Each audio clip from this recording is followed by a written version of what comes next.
Well, to those here at George Brown College and to those watching online and on television, welcome to Toronto's Housing Debate, convened by 10 leading organizations.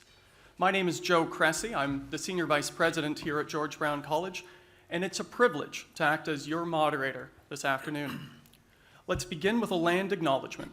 George Brown College is located on the traditional territory of the Mississaugas of the Credit First Nation and other Indigenous peoples who have lived here over time. We are grateful to share this land as treaty people who learn, work, and live in the community with each other. Before we begin the debate, I'd like to introduce Richard Lyle, President of RESCON, the Residential Construction Council of Ontario, to say a few words on behalf of the 10 organizations hosting this afternoon's debate. Richard? Good afternoon, everyone. Thank you. This is going to be a great moment, and I'd like to thank our partners, which is Habitat for Humanity, GTA, Federation of Rental Housing Providers, More Neighbors, Greater Toronto Sewer and Water Main Contractors Association, Options for Homes, St. Clair's, Building Industry and Land Development Group, and of course, not last but not least, Toronto Regional Real Estate Board. And thanks to, particularly to George Brown College's president, Dr. Gervin Fearon, and Senior VP Joe Cressy for hosting and moderating. The mayoral election comes at a critical time in Toronto. We are currently facing an unprecedented housing affordability and supply crisis. It is the #1 issue for voters. The next mayor of Toronto must ensure this housing crisis doesn't turn into a catastrophe, and that crucial housing of all forms is built. Today we'll hear from the 6 leading candidates about their solutions. Nothing less than the city's future is at stake. Thank you. Thank you. Well, thank you, Richard. Listen, this is a big city, and this is a very big election. More than 100 candidates have put their names forward for the position of mayor. As a former elected representative myself, I can tell you that that takes courage. All 6 of you know this well. Now, as the organizers of today's debate, we invited the 6 leading candidates as defined by their position in public polls as of last week. We are grateful to all 6 of you for having agreed to attend today. But we also recognize that logistically, we couldn't create a platform for more than 100 candidates. And so we encourage you, those here in person and watching on television, to educate yourself on all candidates running for mayor. Now, I'd like to formally welcome our 6 candidates here today, and I'd ask members of the audience to hold until I've introduced them all. Joining us here today in alphabetical order are Anna Bailao, Brad Bradford, Olivia Chow, Mitzi Hunter, Josh Matlow, and Mark Saunders. Give them a round of applause.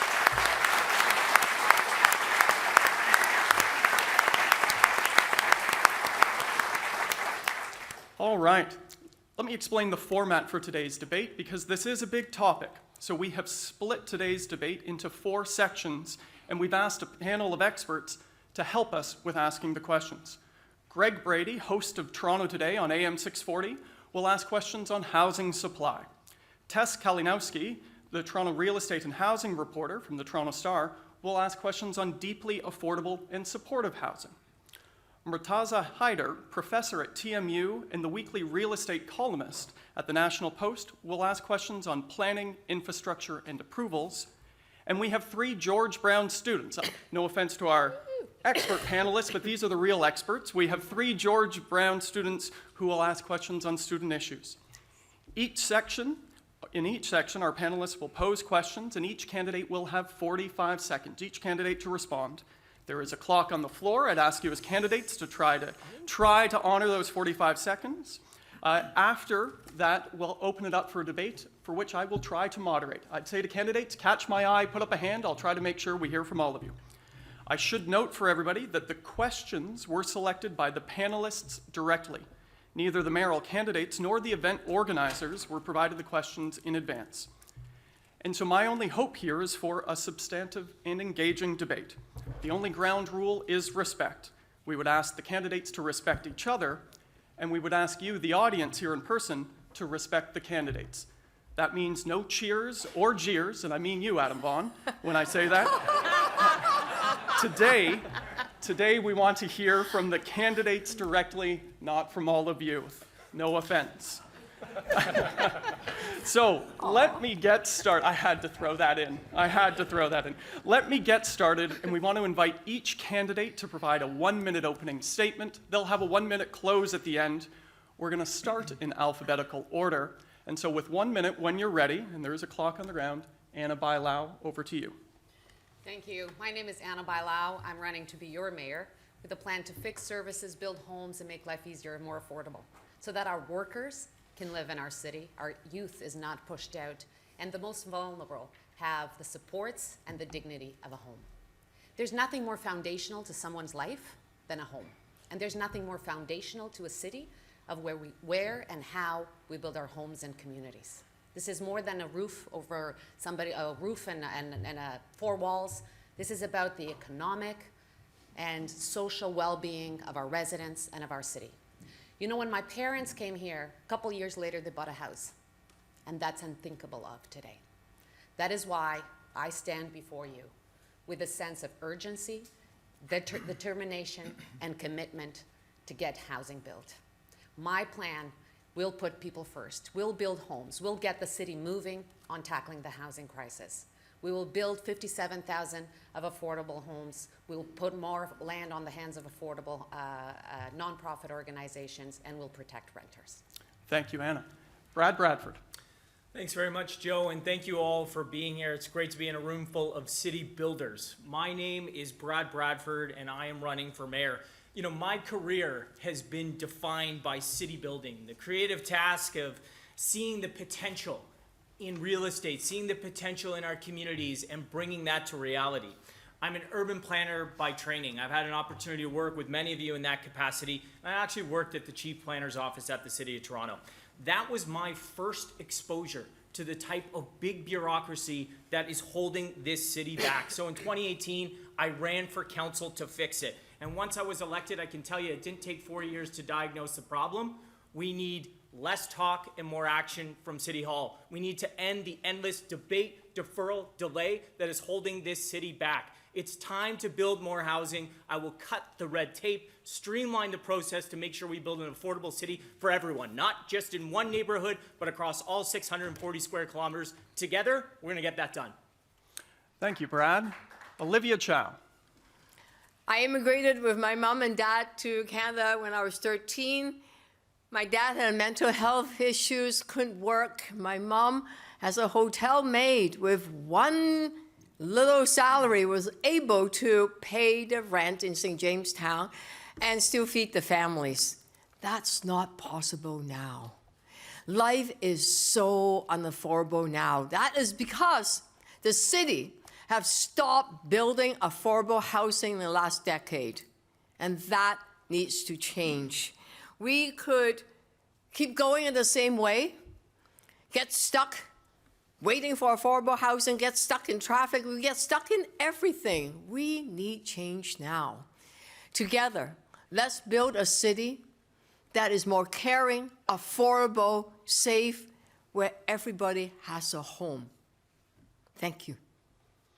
Thank you, Olivia. Mitzi Hunter. Hi, everyone. I'm Mitzi Hunter, and I'm running to be the mayor of Toronto. I want to lead Toronto's revival as a city that will work for everyone, everywhere in our city. Growing up in Scarborough, I had a friend who I worked with who became homeless. And my mom invited her to live in our home. We created a corner in our living room, and that's where her and her 2 boys lived. This city is at a turning point. We must not let it be a breaking point, or as was said earlier, a catastrophe. And housing is at the center of the concerns that I hear when I talk to people across this city. Young people who grow up here have to be able to afford to live here. That's our talent. Look at the brain trust in this room today. We can do this. We can fix the sex. Let's work together to do it. Thank you, Mitzi.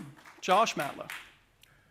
My name is Josh Matlow, and I'm running to be your mayor because I believe that a better Toronto is possible if we focus on real ways to address safety, affordability, and livability in addressing the declining services that we've seen for far too long.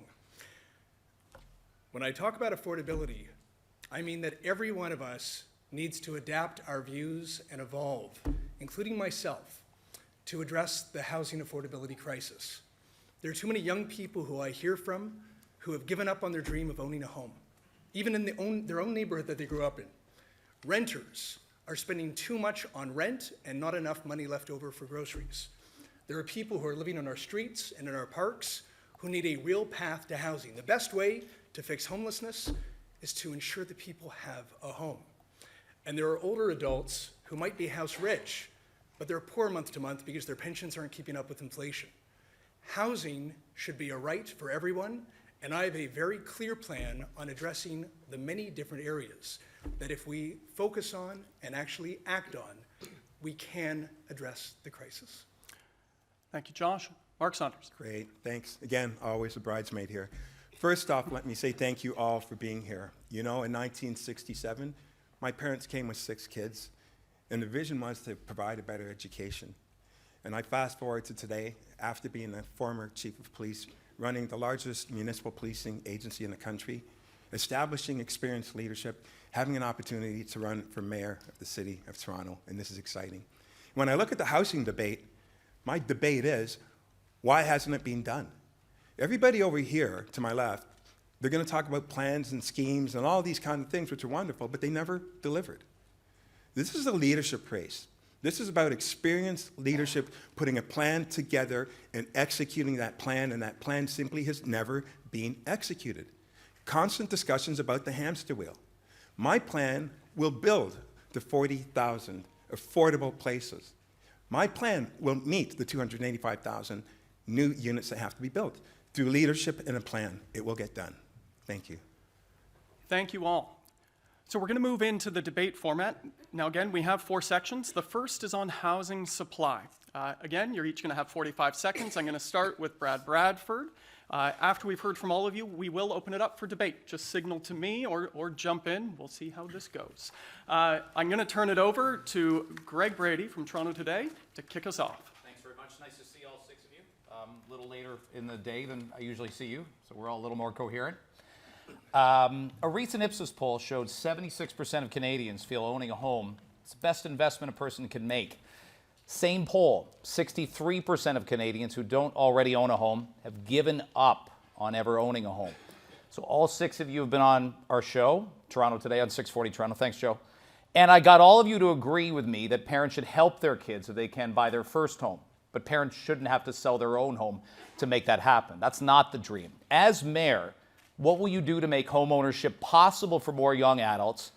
And I'd like you to let down the curtain a little bit too. Can all of you please begin your answer with telling us the age you were when you bought your own home? I'll share, I bought a home with my eventual wife at age 30. She said, that's the house. And I said, absolutely it is, honey. So that's how that worked. Brad, you start. Thanks very much, Greg. Appreciate the question. I was, I guess I'm 36 now, and so we probably bought our place at 30. And yet I hear from folks every single day, that's not possible. And we had some help. We were very privileged and fortunate we had some help, and that's what it takes for so many people to get in the market right now. The question is, why is it so hard to get in the market? The answer is easy: supply. We do not have enough housing to meet the demand. We have 500,000 new Canadians, 500,000 new Canadians coming to the region every year. There's a huge demand for housing, and the housing isn't getting built. Now, let's talk about the numbers. The City of Toronto approves 30,000 new housing units every year, but only 16,000 get built. We need to streamline the process, make it easier to build housing, remove the bureaucracy, cut the red tape, get more shovels in the ground faster. I'll hold on the time and we'll come back. Thank you. Olivia. Yep. I had the same experience. Honey, this is the house. I said, okay, but I was that late husband of mine. I was in my 40s, and we had to rent out quite a few rooms in order to pay the mortgage. It wasn't easy, but it was doable, and not so much now. I think one of the key reasons is because there's not enough supply from the affordable side. Because at that time, the city government at the time built 32,000 units of housing itself, and then it stopped. We need to get back the City of Toronto have a role to play, be the developer and actually build, in my plan, 25,000 units of housing. Mitzi. Thanks, Greg. So I was 27, and I lived in Scarborough. Our family home that we rented was burnt out. And so for a while, we lived above a store. And my mom said to me, Mitzi, I really want you to have your own place. So I paid down on a condo and started to save. I asked my niece, Jada, recently if she hopes to buy a home. She says no. She doesn't have that as part of her goal because she just simply can't afford it. And so I have a comprehensive plan to build more affordable housing on city-owned land where the city is the builder as well as the owner, deeply affordable. Because we have to make sure that this city continues to be a place that young people can live here. Josh. I was in my mid-30s when Melissa and I bought our first home. And it was actually on a residential street in a neighborhood that used to have larger single-family homes that were redeveloped into a row of townhomes. And that's why we were able to get into the market just barely. We're still paying for that today. The bank is the majority owner, and it's true. But and that's one of the reasons why we need to reimagine our neighborhoods and just adapt to the reality that whether you are younger, like we were trying to find a price point that could just access the market, or an older adult that would like to even maybe break up their existing home and have their kids own a unit and then somebody else own another unit, and condoize it in a way where we cut the fees to allow that feasibly to happen. It's one thing to rezone, but we also need to actually ensure that the rules allow it to become a reality. I'm going to go to Mark. Thank you. Okay, that was a short 45 seconds. It is. I was in my mid-20s, and I'll tell you, it was by luck in one stance, but also it was 70% of my income to live. So when we spoke about groceries and buying the necessities for day-to-day, it was complex. But the problem we're in right now is government's role is to create the environment for buildings to happen, for these affordable places to take place, and government has failed.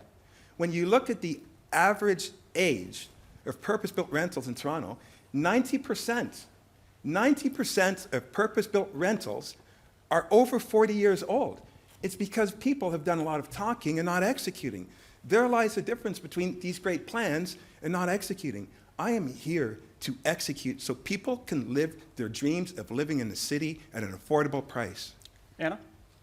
So I was about 26 years old, and I walked home with the plans for a condo, and my parents almost had a heart attack when I told them I was about to buy a condo.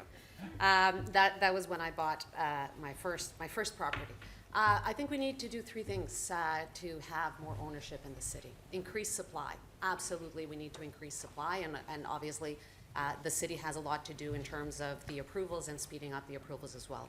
We need to work more with our nonprofits, Options for Homes, Habitat for Humanity, because there's an income bracket that will need to have access to those organizations. And we need the housing options as well, like what I've done with laneway housing and coach housing and multiplexes housing to give options, because you might not be able to buy the 1.5 million, but maybe getting together with your brother or sister, you might be able to afford the $750,000. Thank you, Anna. Greg, back to you, unless this is a portion where if people want to jump in fast pursuit or wanted to add on, I can't open it up here. May I? Greg? I would just say that, when it takes 3 years to get through housing approvals, we have the slowest housing approval rate in North America, and that's not a statistic that you want to lead. So when we talk about the supply challenges, there is just a whole apparatus of bureaucracy that slows things down. And I will point 1, 2, 3 candidates on the stage that think the answer to building more housing is building more bureaucracy. That is completely the wrong approach. What we need to do is streamline the process, get the approvals done faster, get shovels in the ground, and work with our not-for-profit and here's market the thing, providers Brad. to Mitzi coming build in the there. housing. I just want to say that the focus that I have on the Affordable Housing Corporation is actually to take the city-owned lands and make that majority affordable housing.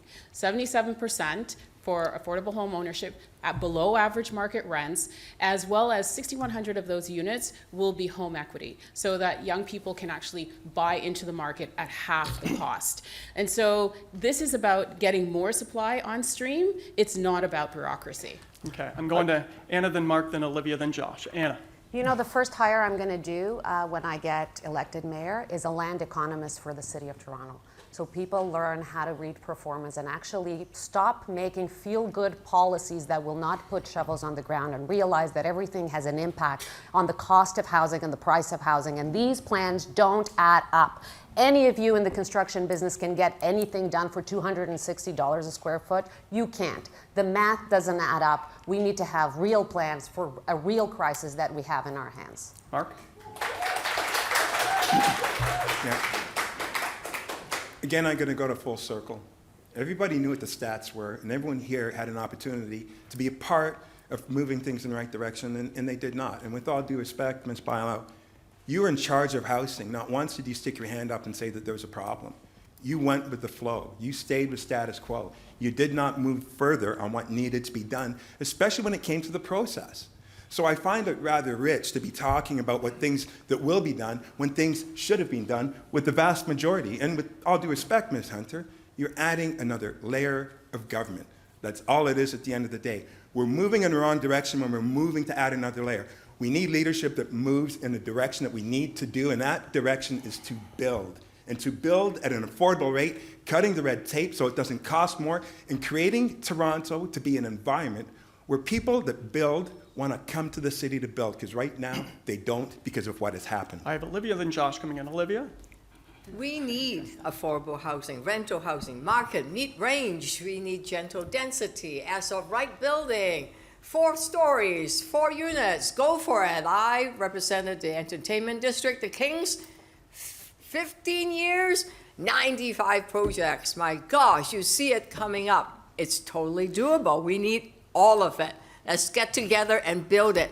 But most important, let's build those affordable units, because there are 90,000 people, household actually, on the waiting list for rent gear to income housing. That's my priority too. Josh? Along with improving access to more options for more people to buy in our neighborhoods, we also need to put forward a plan, as I have, to protect renters' livability and affordability. We need to make sure that there's more access to social housing, cooperatives, a number of different models to provide more options for people in the city.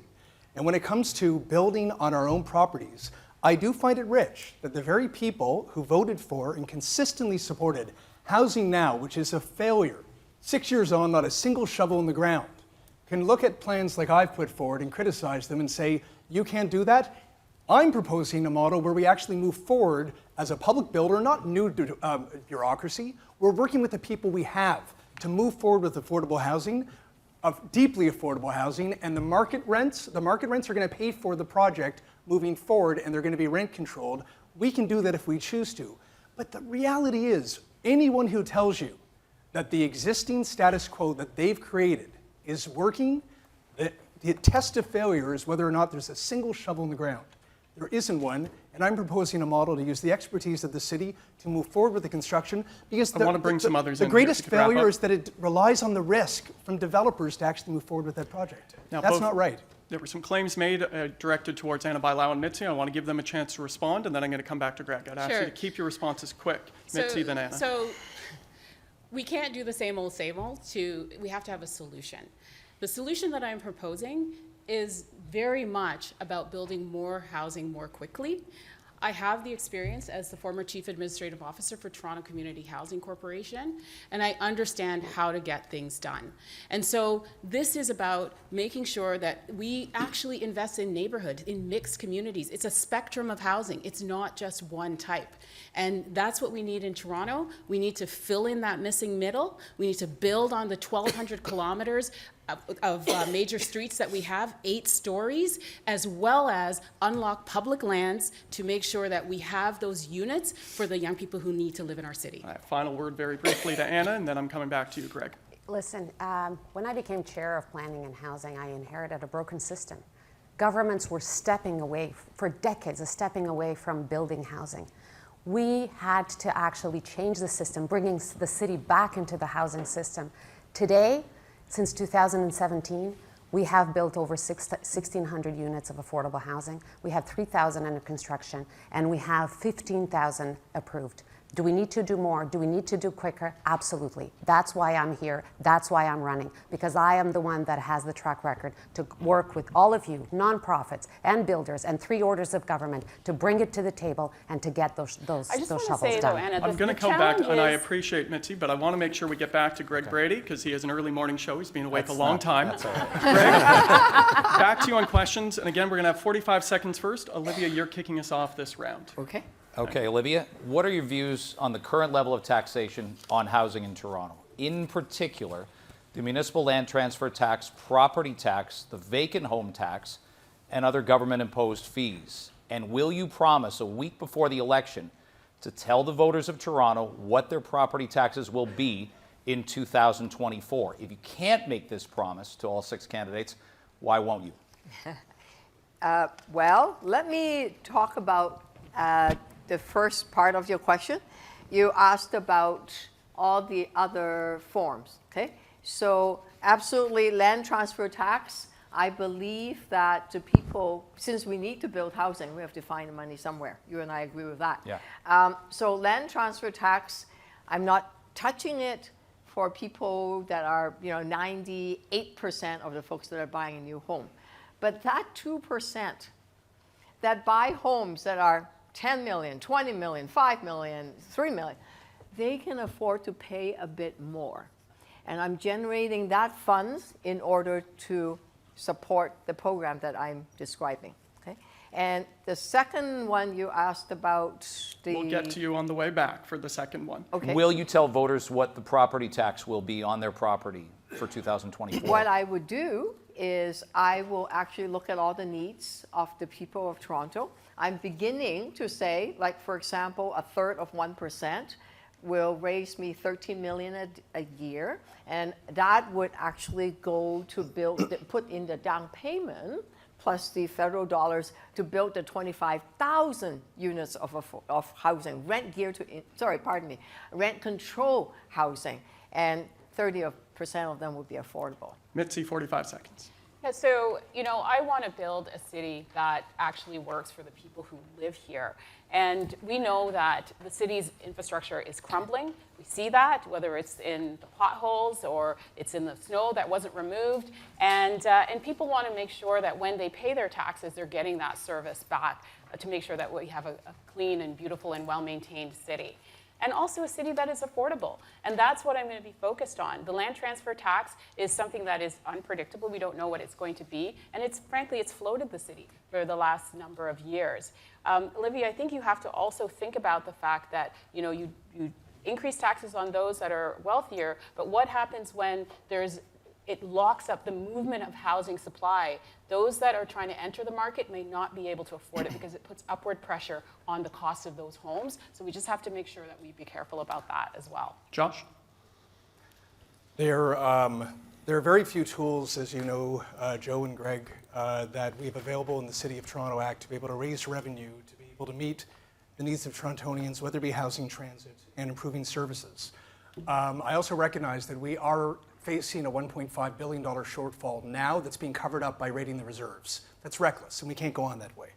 So I decided to perhaps be the first mayoral candidate in our history to admit that we need to raise property taxes. And so above inflation, there's going to be a 2% property tax raise that I call the City Works Fund. And the reason that is the City Works Fund is it's going to be a dedicated fund directly toward improving, whether it be repairing roads, improving access to recreation, making sure that we have supports for our most vulnerable. I'm going to go to Mark just after you finish that slide. And the many challenges that we face with declining services, including housing. I'm going to be You're going to have to pause you there and go to Mark. I'm sorry, excuse me. We'll come back to you. Great, thanks. First off, I've been very clear. I am not going to be raising taxes above inflation. Right now, when we talk about affordability, I'm not going to take food off your table to feed your families. What I will do, though, is make sure that we're accountable for the existing budget and where money should not be spent, and we should be prioritizing it on the right things. I'm listening to some fancy stuff. Olivia did not say anything with respect to are you going to raise taxes. I can answer that for you. She will raise taxes. You will hear the sounds of trains leaving the city of Toronto and going to other jurisdictions. Make no mistake about it. If you follow the past and follow history, that is the agenda. Taxes will be raised. And how wealth is defined, whether you're wealthy or not, well, hold on your seatbelts, because once you hear that, it's going to be a nightmare in the city of Toronto. This is why we're in trouble. I'm going to, over to Anna and then Brad, and Olivia, I'm going to give you a chance to respond to that right after. Anna? We have an affordability crisis in this city, and I take that in consideration, and I will not raise taxes above the rate of inflation. But I do realize as well, and as everybody in this room does, that we have a $1.5 billion hole in our budget. That would mean a 39% property tax increase. You know why I'm really running on and asking everybody to give me their vote to get a better deal for the city of Toronto?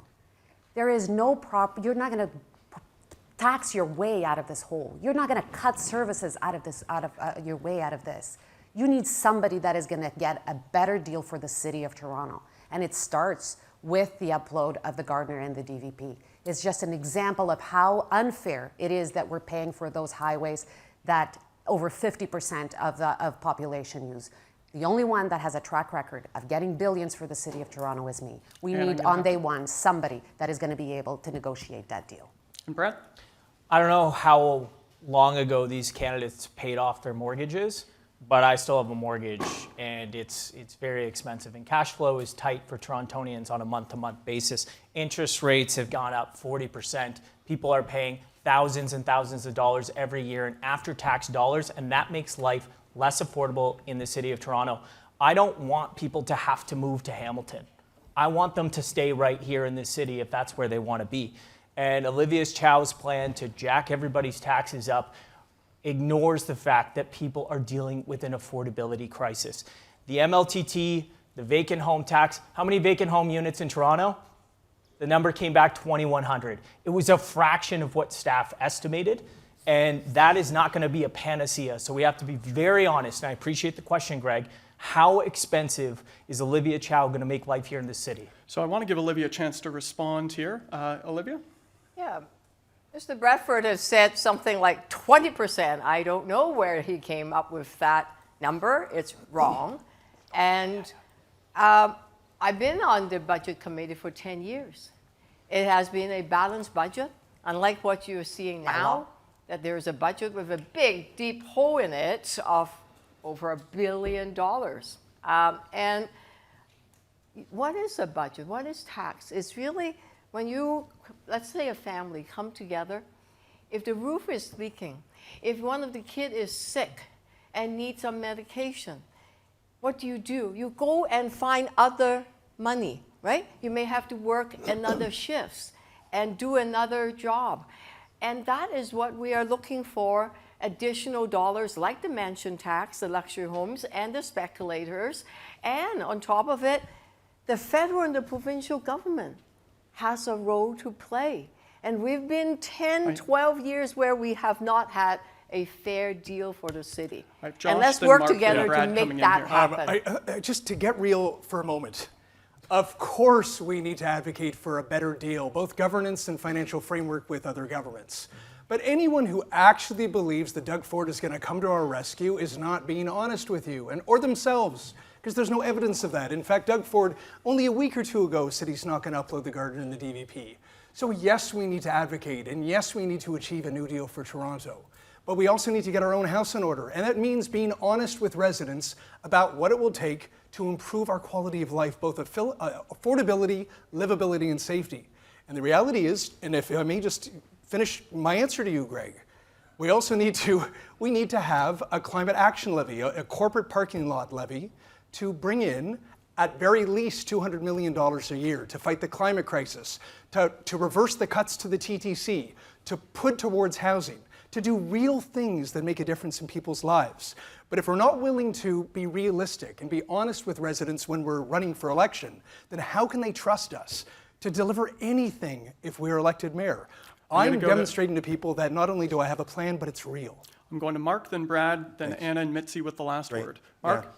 I just heard the sounds of cars from small businesses driving out of the city right now. But I'm going to answer Ms. Chow's question. because she doesn't want to answer. She said herself, I'm ready to tax. City of Toronto, Olivia Chow is ready to tax. It's simple. So let's stop dancing around this and get right to the point. We have to have a strong working relationship with all levels of government if we're going to get this right. Being an experienced leader knows how to negotiate those opportunities. I've done it in the past, and I'll do it again. Toronto's not going to dig itself out of these massive issues. We are the biggest city in the country, 4th largest in the continent. We need help. You're going to get more bees to honey than salt. So if you're going to start pointing fingers about the enemy and David and Goliath moments, we all got to get along here if we're going to build. Okay, It Brad? starts with building relationships. Like with Doug Ford. Brad? Like with anyone, that is in power. Okay. Thanks very much. For the record, for everybody watching at home, Olivia keeps going back to the balanced budget. The budget is required to be balanced by law in municipalities. So You have a I don't want deficit to. then. I don't want you to pat yourself on the back too much for that. That is the law. And I also want to say you don't. We did the math for you on your tax thank you. increases, and we released that yesterday for everybody. I call it 20%. It's 19.98%. Property tax increase. And that's a conservative estimate because it doesn't account for all of the new bureaucracy and layers of government that you're going to create to stand up some sort of municipal bureaucratic development arm. That is the wrong direction. That will make life in this city less affordable, more expensive. People cannot afford a 20% tax increase from Olivia Chow, and that is why I am standing up and fighting for affordability here. So how much am I getting from the vacant home tax? Because you asked me that question. How much am I getting for 3%? Give me a number if you know your math. You are saying that you're going to get a lot more than How is much? available. How much? How much am I getting in that There's vacant home tax? only 2,100 units. The city Okay. government Give estimated me a that. figure. If you will stop talking, I will answer your question. Well, then I'm going to pause you both and go straight to Anna Bailau. Anna, and then Mitzi to close us off. You guys do your math because I've done mine. I've done mine since day one, and I always knew that the $1.5 billion and the $46 billion in capital backlog was the real problem that the city is facing, and we need a mayor that is going to be able to deal with it. And here you have somebody that has built the career as being in opposition and is only talking about solving his taxes as Olivia Chow, and Mark Saunders that tries to be the outsider, even though that he was a police chief, the candidate for a PC government, the advisor for the Ontario Place, and now tries to make it seem like he's the outsider and is the preferred candidate of Doug Ford. You need somebody to stand up for this city. You've got you Nick need somebody Cavalis on that your has team. actually delivered. You need somebody. You have somebody. You have somebody that actually. Ladies and gentlemen, gonna let Anna finish. You can have somebody that actually delivered. Then when houses were being sold at TCHC and I was told there is no plan to go to the other orders of government, today we have a fully funded $2.6 billion and those homes are saved because I did it and didn't take no for an answer. And I'm going to go to Mitzi with the last word here. Ladies and gentlemen, we got a lot of questions, and then we're going to switch topics on our second theme. Mitzi? So it's very clear listening to this debate that we need a new solution for Toronto. We cannot just do the same old, same old. I am the only candidate on this platform here that has a plan that has been put together, transparently posted on my website, and people can take a look at this. I will release a fully costed budget before the voters go to the poll. We need to build more housing. We've said that. It's not about identifying the problem. It's about actually having a plan to solve it. And that is what I am offering right here, building more affordable units, ensuring that we have more capacity on our major streets to add more density, as well as unlock the missing middle by offering homeowners a $100,000 forgivable loan to create those 1, 2, and 3 additional suites and units of housing. We cannot stand still. We cannot just give everything over to developers to solve for us. The city has to be the owner, and we cannot just hope that the federal and provincial governments are going to step in and solve Toronto's problems. This is something that we have to do ourselves, and the people of this city are counting on us to do that, and that's why I'm running to be your mayor. And colleagues, I know I want to you answer wanna the jump question in, for but Olivia. we're moving to an important topic here on deeply affordable housing and supportive housing. We have Tess from the Toronto Star, who's going to lead this section. Thank you to Greg Brady for the first. And on this, Mitzi, you're going to have the opening. Again, 45 seconds on this one. Tess, over to you. Good afternoon, everyone. There's been a lot of talk about other levels of government and negotiating skills. So on behalf of some of the city's most vulnerable residents, I'd like to ask you, the federal government says it is addressing housing affordability through its national housing strategy, but CMHC's products and programs are difficult to use here because, in part, the land is just so expensive. What could CMHC do differently? What could the federal government do to work with the city to make a meaningful impact on housing in Toronto? And could you please be as specific as possible? Absolutely. Thanks, Tess, very much. And, you know, the federal government does need to be a partner in solving this as well. The plan that I've put forward with the Toronto Affordable Housing Corporation, it actually partners with the CMHC on the financing aspect of it. The city already owns these lands. These are public lands. We're going to add density. We're going to add 10, 15, and 20-story units to those existing amenity sites that we have in the city so that we can build more than 22,000 units of housing in the first 6 years of my affordable housing plan. In addition to that, we also need to look at what are the mix that we have. And I want to make sure that we have affordable home ownership involved in that as well. So we will be selling 6,100 units of those housing at affordable home equity, so 50%, offering them at 50% of the market rate so that we can get young people as owners into the market to address this issue. Josh?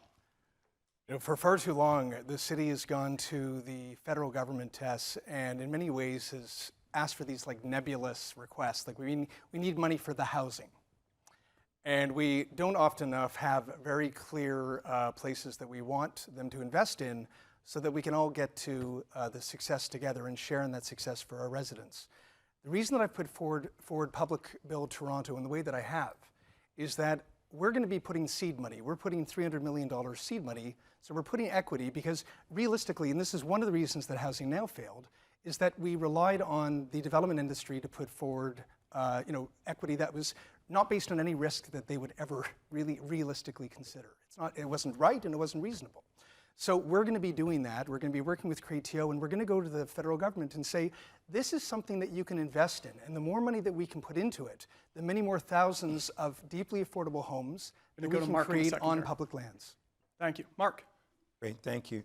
And you know, all levels of government have to participate if we're going to be successful. But first, we have to identify Toronto for what it is.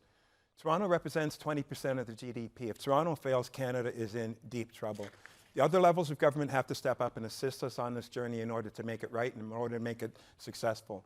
When we talk about opportunities, is looking at creating better incentives. One of the things that I put in was creating something called the last mile, where when people are trying to build affordability and they can't make it to the top, having a grant to top off, using federal funds to assist that opportunity so that we have the opportunity to build. It is about building. A lot of plans are coming in and going out, but we have to account for our own money first to create the incentive for other governments to want to assist because they've already given us billions of dollars. We need to get it right here first in the city. Anna? Thank you. The Rapid Housing Program was an excellent program that the federal government had with municipalities, and we've actually built in the city of Toronto. I've built 44 apartments using city land, provincial operating money, and federal money as well. I see St. Clair's here is in the audience. They're intensifying one of their sites exactly the same way, using their land and using that money. So that program has worked.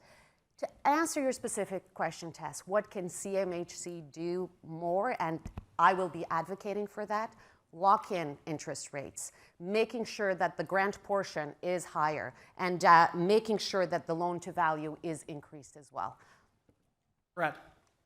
Yeah, thank you very much. I mean, in my community, we built 59 supportive housing units. And as was mentioned, that was done in partnership. The city brought the land, the province brought the operating dollars, and the federal government purchased the units. But the reality is, sometimes I feel like the federal government took Toronto out for dinner and then walked out on the bill.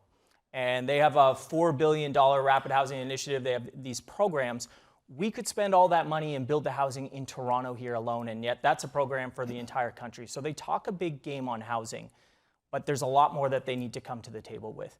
And you know, I think the challenge for us right now, and the challenge for the not-for-profit sector, it is harder to get money from CMHC than it is from a bank. And that is why half of the funds are still sitting in CMHC accounts rather than helping facilitate getting shovels in the ground and building the housing that we need in the city right now. And the final 45 seconds here is to Olivia, and then we're going to open it up. Olivia. We need those housing now.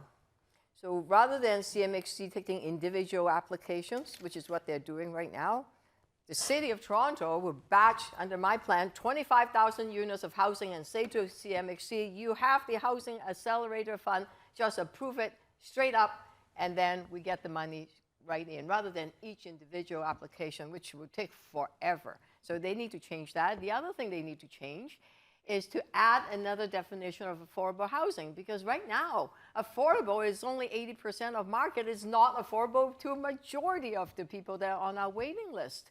It should be a third of their income. Is rent geared to income? That's what it means for deep affordability. And they need to change the definition and go back to the old ways of building a lot of cooperatives and mixed income housing right here in Toronto. I'm going to open it up, and Mitzi was coming Yeah, in. I just want to say we have to be clear about what spectrum of housing we're talking about.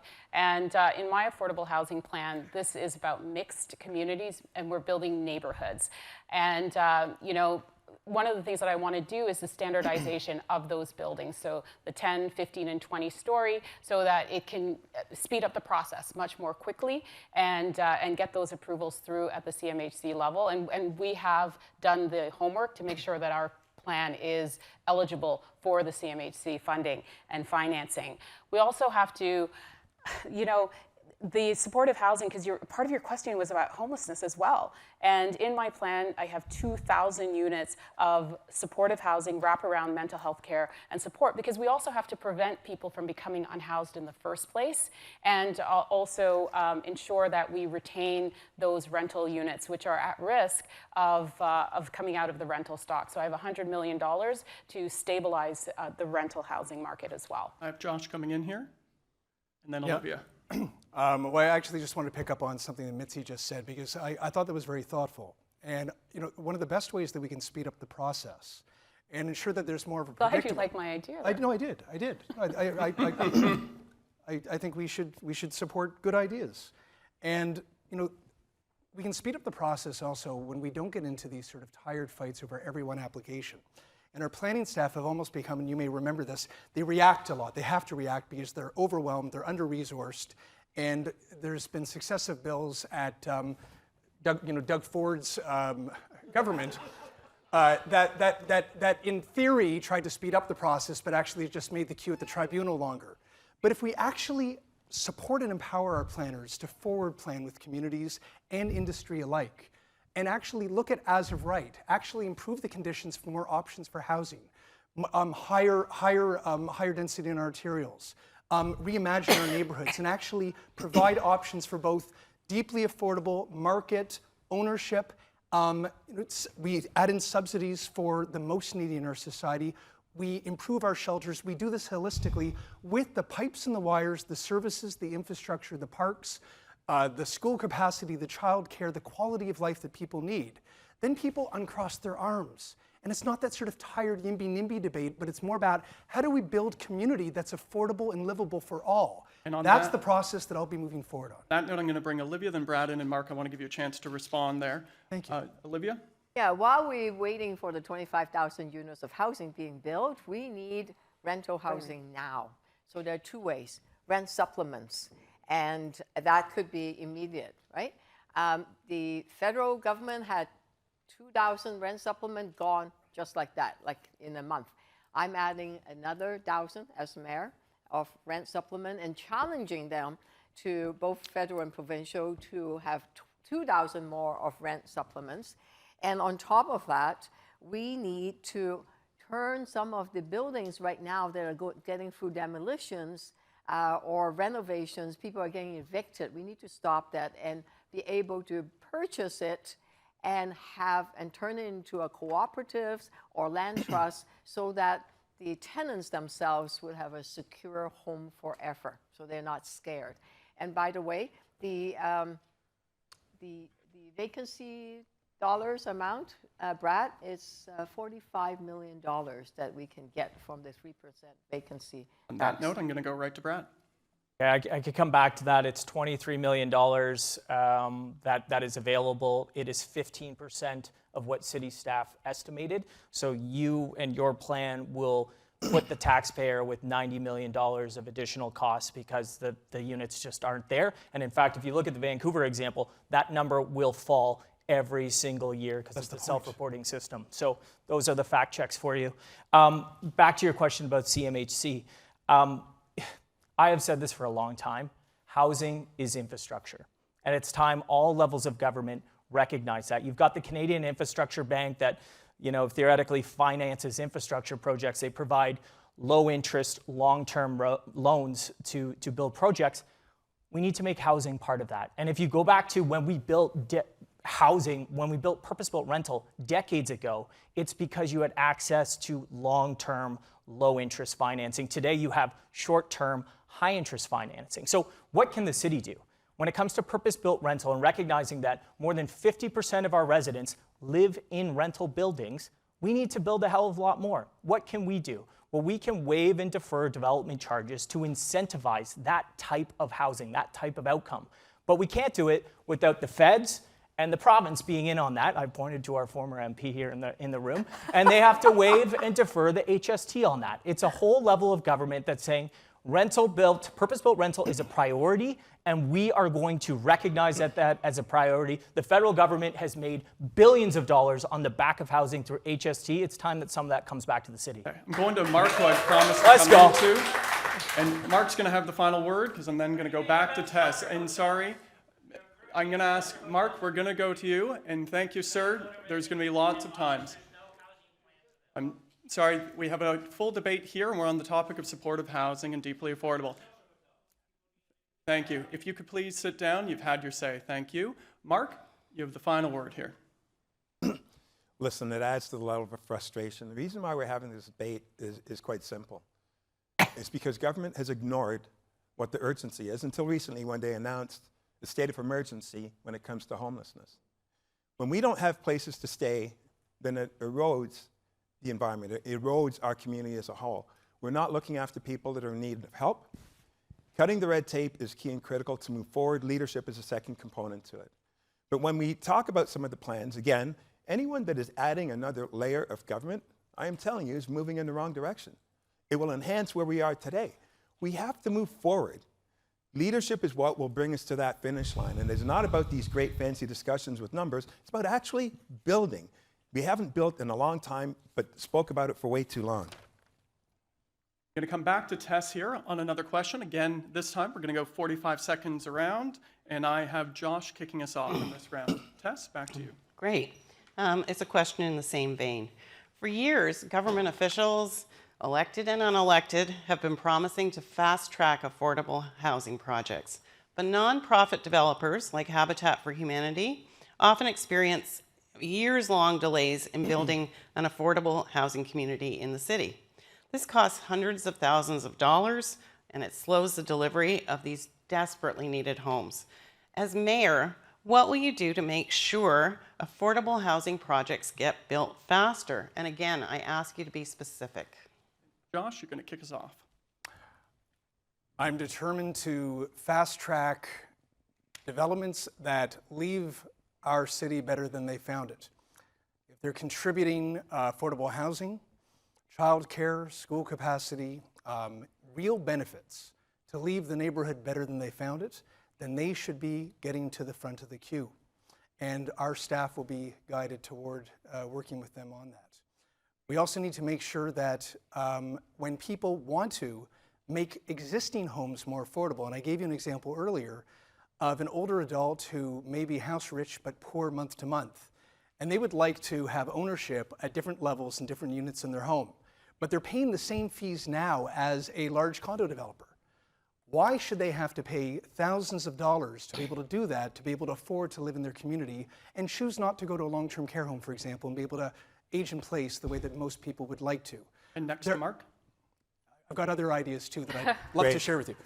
Thank you. My plan is pretty straightforward. It's about cutting the red tape and making sure that the approvals go within a year.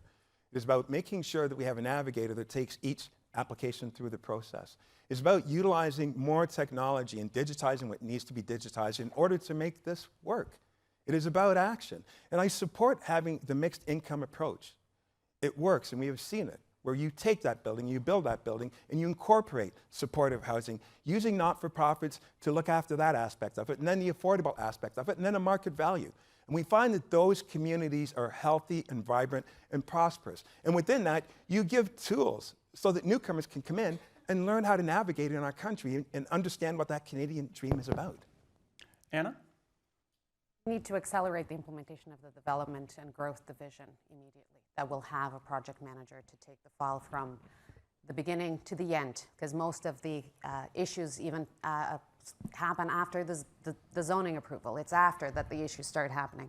I will also lead as mayor the mayor's initiative on intensification as well. I will lead this from the mayor's office. This crisis needs leadership directly from the mayor, creating accountability and making sure that the results are reported on a biannual basis, and that community councils have targets as well, not only on the 285,000 units, but targets on the affordable housing that we're going to be doing per community target. We need to get the city to a yes. And the first thing we need to start to change is what we're measuring. It's not what we're reviewing, it's how many units we're building.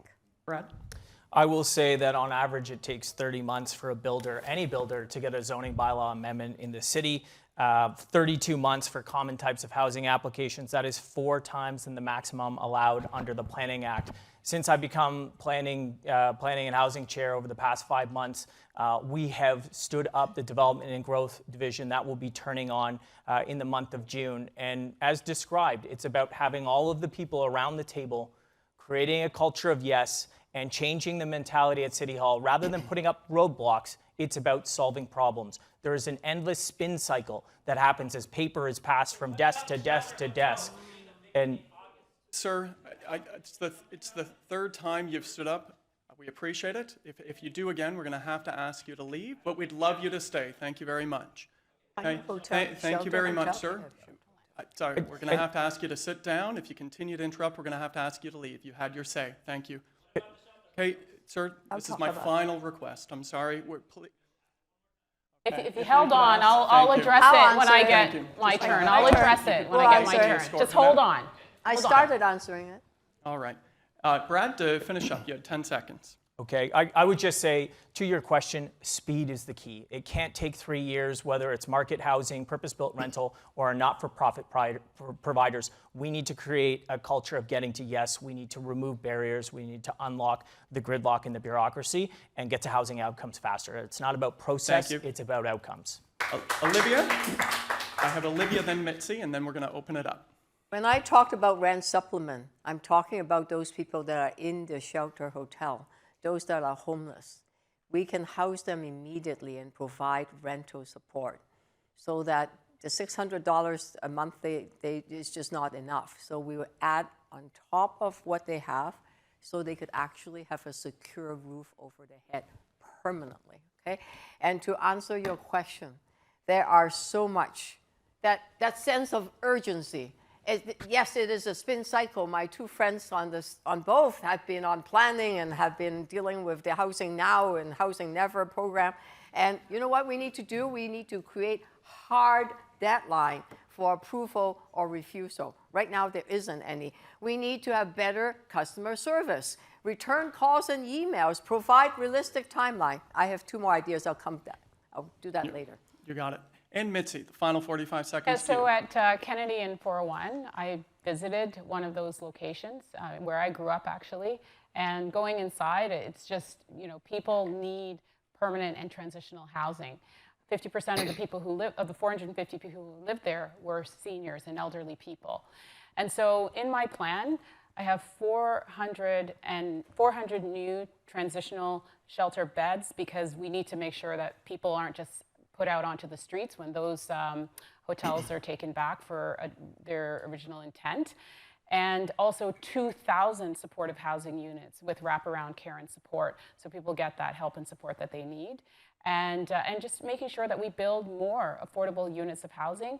And also, I have a plan for young people. 10% of those living rough on our streets are youth, and we want to make sure that they don't become chronically housed and have all of the challenges that are resulting from that. If I can also just address my plan to speed up, because that's also very important Mitzi, in terms of City I'm Hall. going to have to ask you to address it in the open debate because we're past our 45. Go right now? I'm going to have Josh, then we'll come right Okay. back to you quickly, and then I'm going to open it up. Josh? Well, I did want to actually address, and with all due respect, we cannot evict anyone who's in the shelter hotels today without knowing where they're going to go tomorrow. That's inhumane. We need to make sure that if people in our parks, that we don't go and break people's arms and pretend that we have safe indoor spaces when they tell us that they don't feel safe in our shelter system. We need to improve capacity. We need to improve the environment in those shelters so people really do feel safe. And where shelters are, they need to have the wraparound services to support both the clients and those around them. And that doesn't exist well enough today. We need to do better on that. Mitzi? Yeah, so in terms of the fast track process, I talked about the standardization. I think that's going to cut out a lot of the back and forth. Definitely want to partner with Options for Home and other nonprofit providers as well as Indigenous providers. I'll be hiring 15 new planners as well to make sure that we have enough capacity to get through the expedited process that we're doing. And for the missing middle, if a house has been divided and it's going to be transferred ownership to a relative to create more space for a family, that would be exempt from the land transfer tax and from any red tape from the city. Just that would be able to be transferred over. So we're an hour in. We have 2 more sections, but the energy is coming down. Anybody want to finish up in this section? I have Anna. I can just Anna and add, Brad. I'd just like to add that, encampments are not safe and not healthy, and we need a housing first approach in our city. And that is why, in my plan, I have $5 million for victims of domestic violence. And that is why we have $5 million to support shelters who are struggling with staffing issues as well. And that is why I am doubling the number of modular supportive housing in the city of Toronto as well. We need a housing first approach to deal with the issue, and that's how we're going to deal with the shelter issue. We also need to have a program to deal with the refugees. 1/3 of the people staying in our shelters today are refugees. We need the federal government not to come with a check at the end of the year, but actually create a dedicated stream to deal with the situation. And as mayor, I'm more than ready to roll up the sleeves and have this done with them. I have Brad, then Josh, and I want to give Mark or Olivia a chance to come in. Then I have Olivia. Yeah, I would point out, to the question earlier that we had 6,000 shelter spaces before the pandemic. We have over 9,000 shelter spaces now. They're always at 99% full because municipalities in the GTHA over the same period of time have built virtually zero. That challenge is exacerbated by the fact that an increasing number of refugees provide a huge demand on our shelter system. On any given night, 30% of those shelter beds are occupied by those seeking refuge here in Toronto. And so what is the challenge for local government? Well, the challenge is a $317 million funding gap for our emergency hotels and shelters and a $97 million gap in the funding needed from the federal government for those refugees. And so we can't be in the hotel business. We need to build housing, and that's why in my community I built 59 supportive housing units. It's a start, but that is a model that needs to be replicated all across the city. Josh? Well, but many of our homeless are not going to automatically go into some of the highest priced condos being built in the city, and we've got to be real about that. And supply won't meet their needs today yet. So we need to have rental supplements for people to actually have access to reliable and predictable homes for the future. But we also need to empower our staff, as I said earlier. We are in this situation now where whether you're a community member or a developer, you're waiting, and any of you who work in the industry know, you're waiting to get a call back from somebody at the planning staff. They're overwhelmed. They've got so much on their plate, and they're not able to forward plan. I'm going to empower them to do that. And ultimately, this can't be about a building. I mean, we sometimes use the word housing as just this sort of tell-all about everything we're doing, or maybe not doing well enough. It's got to be about building communities where housing, affordable housing, is a part of that. But those who live here today and those who will move here tomorrow need the services and parks and infrastructure to have a great quality of life. We're not planning well if we don't create a complete community. My plan will ensure that we actually do that area by area rather than one building at a time. Olivia? We have a very, very old system. They're not digitized much. Isn't it about time that we put everything in the interactive map that can show, hey, there's an application here. They've waited for 1 year, 2 years. Their process is here. So it's transparent, it's accountable, and then people would know how long they're waiting and what's gumming it up. The C2K now works to some extent, but they need more power, which is one of the groups that are in the city planning team. And they need more power so that they could speed up the process a lot, especially for affordable housing. Mark, you haven't had a chance to come in here. Yeah, I just, again, Olivia, you're not going to be able to get through this without taxing us. You've made that very clear. We need to have a process in place where the city will be inviting enough for anyone to want to come in and build. That's first and foremost. And then second, we need leadership to execute the plan. So the frustration is, I'm listening to everyone that has had the opportunity to, but now all of a sudden, this is a net new problem, that there has been a lack of building. Yes, there has been a lack of building because there has been a lack of execution.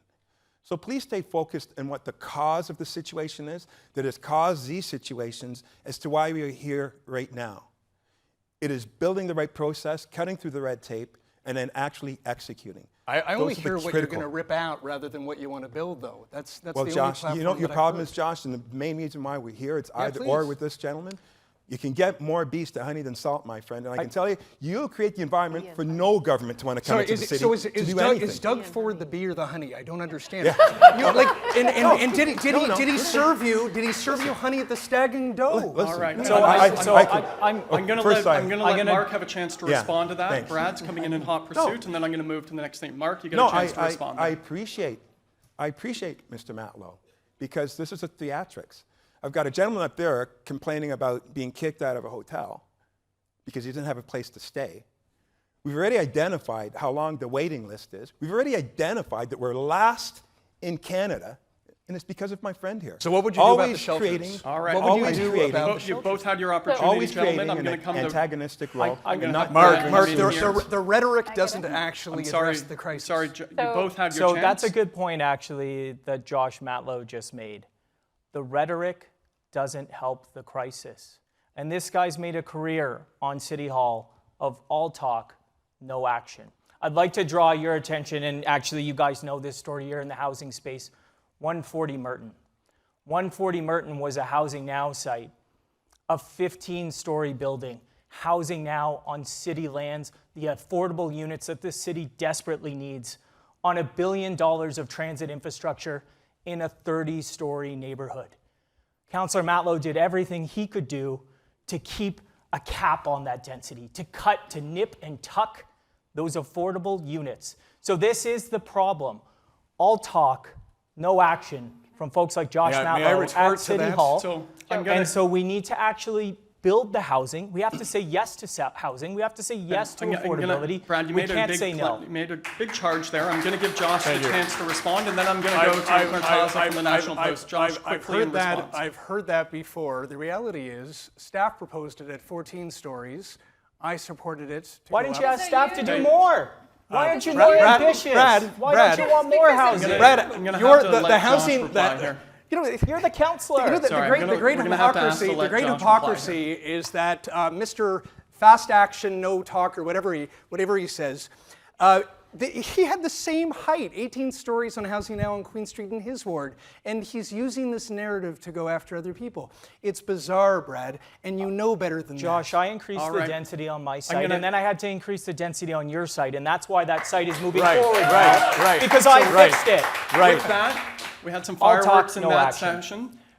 With that, we're going to Can I- thank can I- Tess from the Toronto Star, can I and just- I hear you. I promise you're going to be first in coming up. And Murtaza Haider from Oppressor at TMU and a weekly columnist with The Post. Question over to you. And Anna, I heard you there. We'll come right to you first in the hot pursuit. Hang on. So we And are I'm at 45 seconds each, and I have Mark, you starting first. The question Let's has hear to the be wait, asked. hold on, Murtaza. hold on. I have a question. Yeah, that's correct. It's a question? It's a question. Hold It's a on, question hold on. from Murtaza. 45 Yes. seconds each. Mark, you. you are first. Okay, I've listened to you guys for an hour and a half. I can ask a question for 45 seconds. We are on a college campus, and it would be important for us to hear what your thoughts and plans are for student housing. Already, in the city of Toronto, hundreds of thousands of students, several hundred thousand students, are currently enrolled in colleges and universities. But that's not a big problem.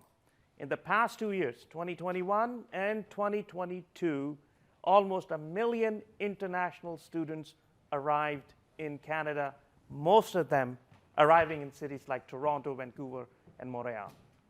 So the question we have for you is, what are your plans to help universities and colleges and other institutes of higher learning to provide safe and affordable student housing?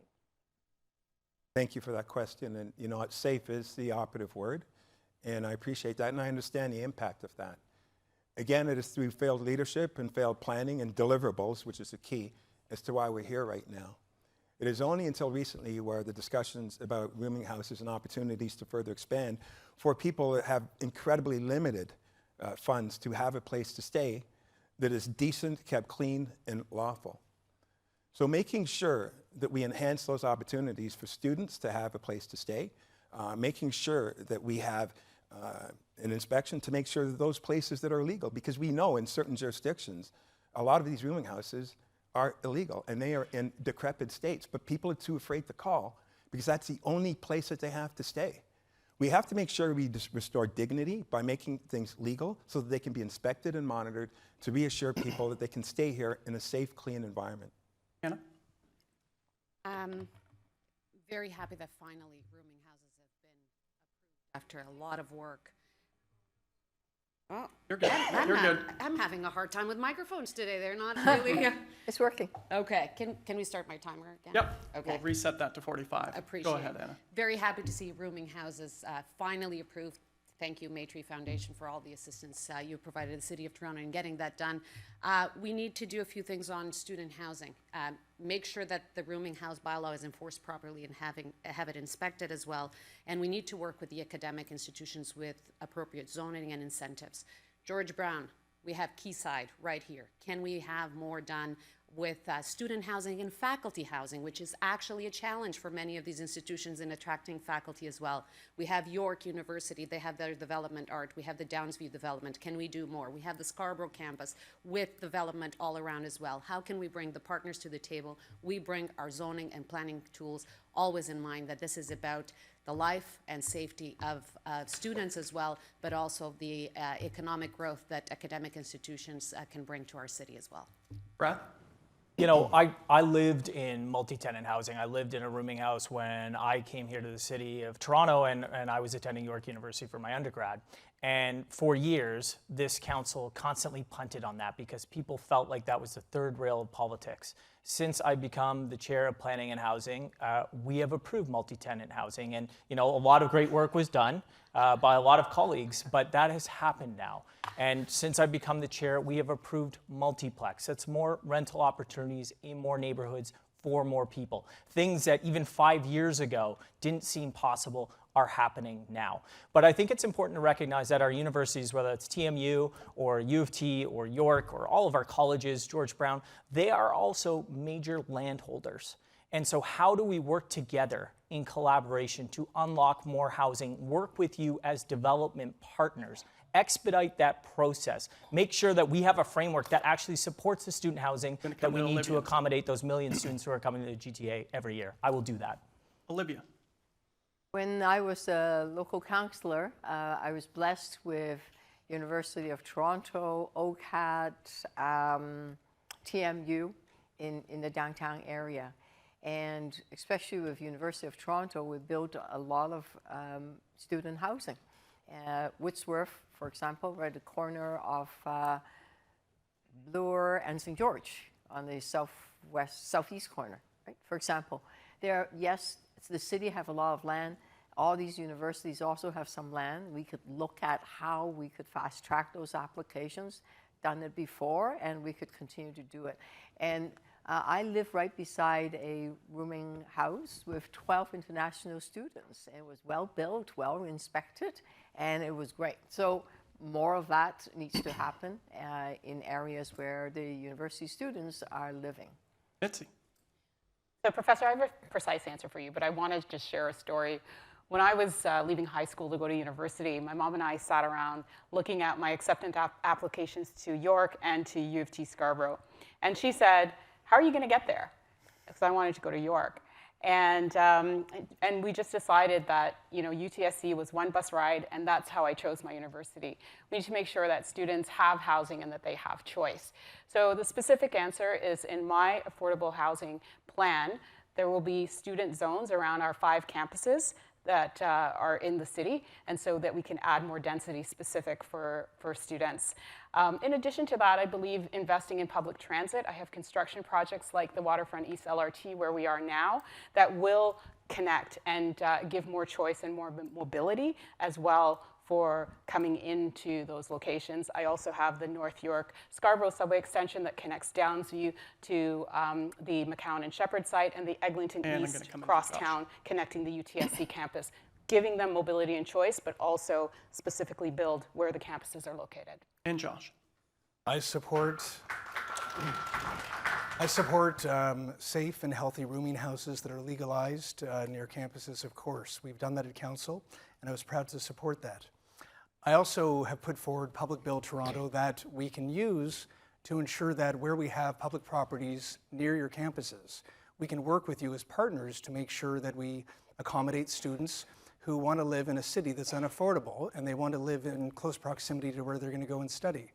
I also believe that through the local planning approach that I described earlier, that if we look at where campuses are and the neighborhoods that they're in, we can forward plan to make sure that while you offer your projections and what your needs are, we can work with you as a partner to make sure that we're not, again, reacting to this desperate need for affordable housing for your students, but actually work with you to look to the future to make sure that we have enough to meet your needs in the years to come. I'll open this up here for a few minutes as we're running a bit behind. In the last section, we'd heard from a lot of you. We didn't have a chance to hear from Mitzi and Anna as much. So open the floor first, Anna and Mitzi, if you want to jump in, and then I'll turn it over to others. Yeah, I really wanted to say, because there was a lot of talk in the last section with people who were there to solve and to fix the issue. Some of them having responsibility and leadership for the housing file, and yet it wasn't done. We are at a homelessness crisis. The city just declared that. We are well past an affordability crisis in this city. And so we need new ideas and new solutions to address the concern of adding more supply of affordable, publicly owned housing that the city will retain ownership of. We're not hoping that the developer community is going to solve it, and we're not waiting for the federal and provincial governments to solve it. Toronto, under my leadership as mayor, we will take responsibility and we will build more units more quickly and in more neighborhoods across this city. And I don't believe that the same old is going to address the problem, and I have not heard that in this debate today. We just want to do the same thing, and we're going to get the same result. We have to do things differently. I'm just so happy that we're having a housing debate. Because when many of us here in this room were actually doing a lot of work to get housing, we couldn't even get a headline in a newspaper. And yes, do we have a crisis? Absolutely. We have a crisis in our city. And again, that is why I'm here. But I haven't heard any new idea. I haven't heard any new idea. Mark Saunders, half of his platform is things that are already done. Waiving property taxes on affordable housing. Andrea, do we charge taxes? We don't charge taxes. Using land to create the value of land to create affordable housing, we're doing it. Others have plans that the math doesn't work. We've come a long way. We brought the housing back the city back into the housing business. I did. We had a budget of $96 million. Today is $4 billion. We stopped the sale of hundreds of homes at TCHC today, at Toronto Community Housing. Today we have $2.6 billion funded. Today we have 3,000 units under construction and 15,000 already approved. We couldn't even approve 1,000 a few years ago. We created a fund to have nonprofits acquiring housing. We've created the vacant empty tax. We created regulations for Airbnb. We have done a lot.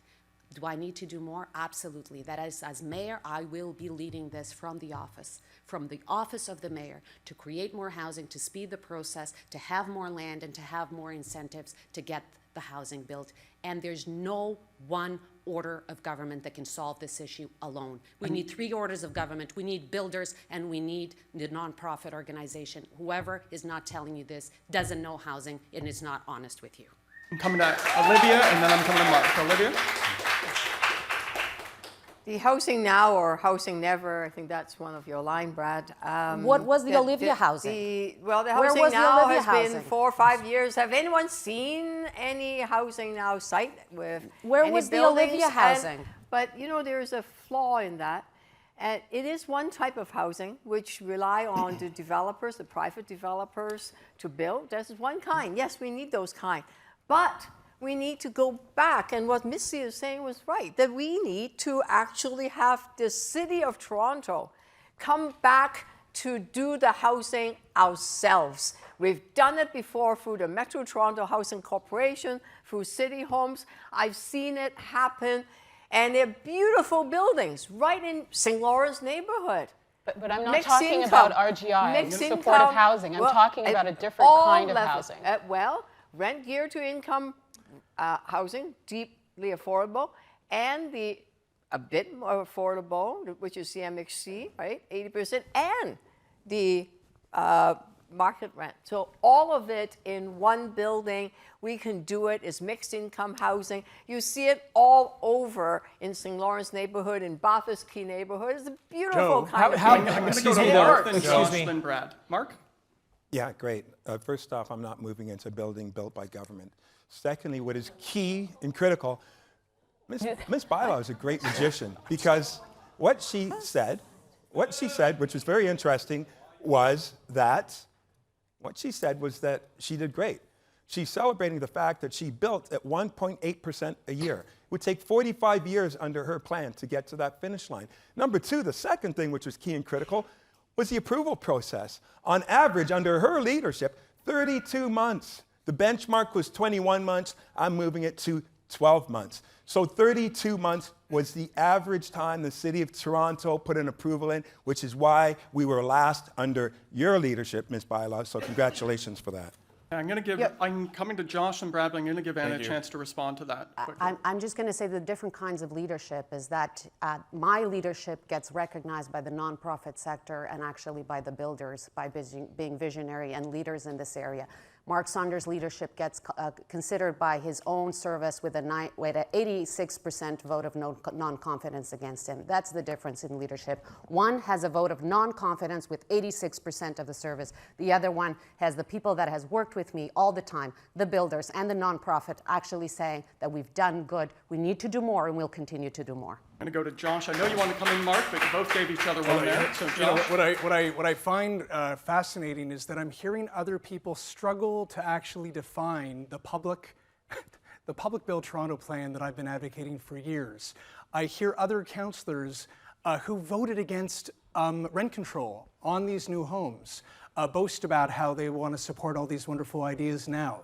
And then I hear Mark Saunders, who again, you know, I just, like, there's so many special interests behind so many candidates. There's Doug Ford behind Mark Saunders. And if we're really going to put forward a plan for Toronto and actually have an affordable, livable, genuinely safe city, which doesn't mean just reacting to every problem, but actually investing in proactive ways to keep our city healthy and safe, then we're going to have to elect a mayor like me who will fight for Toronto, no one other than Torontonians. I'm going to give Mark a chance to respond and Brad to finish off. Thank you. Mark? So make no mistake about it, This is a leadership race for the city of Toronto, a city where I've raised my family, a city that I've lived in for 40 years. I'm running because I love this city. It has given me the opportunities that most wouldn't have had. So I will fight for this city. I've proven it in the past. With respect to my 85%, let me tell you this. I'm the only person here that actually had a leadership capacity. And heavy is a head sometimes when you have to fight for something that's right. Changing the shift schedule, putting body-worn cameras on people, and bringing in special constables to work at the front line, something that the association would fight me to the death, but it was the right thing to do. It's in place now. That organization is better. I don't mind fighting for things that are right. I don't care about the approval rating. If it's the right thing to do, that's what you want in a leader. I just want to say, Mark, that's your job that you were doing. And you know, I could list my leadership credentials, but that's not what this is about. We're just looking for what your plan is. Like, what is it to solve the issue?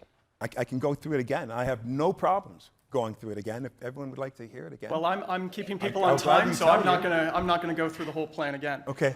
The final word on this is Brad, and then on time, we're gonna go to our student panel. Brad.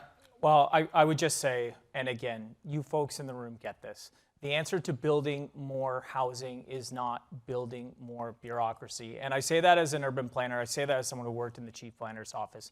There are so many challenges within the bureaucracy. There's a lot of amazing professional civil servants doing incredible work, but we have to stand up a culture change. It's not about holding up plans. It's not putting fictitious numbers in the window to get you to vote for them. The idea of 70% affordable when we can't even deliver 30% affordable and no credible way to take you from 30 to 70, that should be scary. That should be alarming.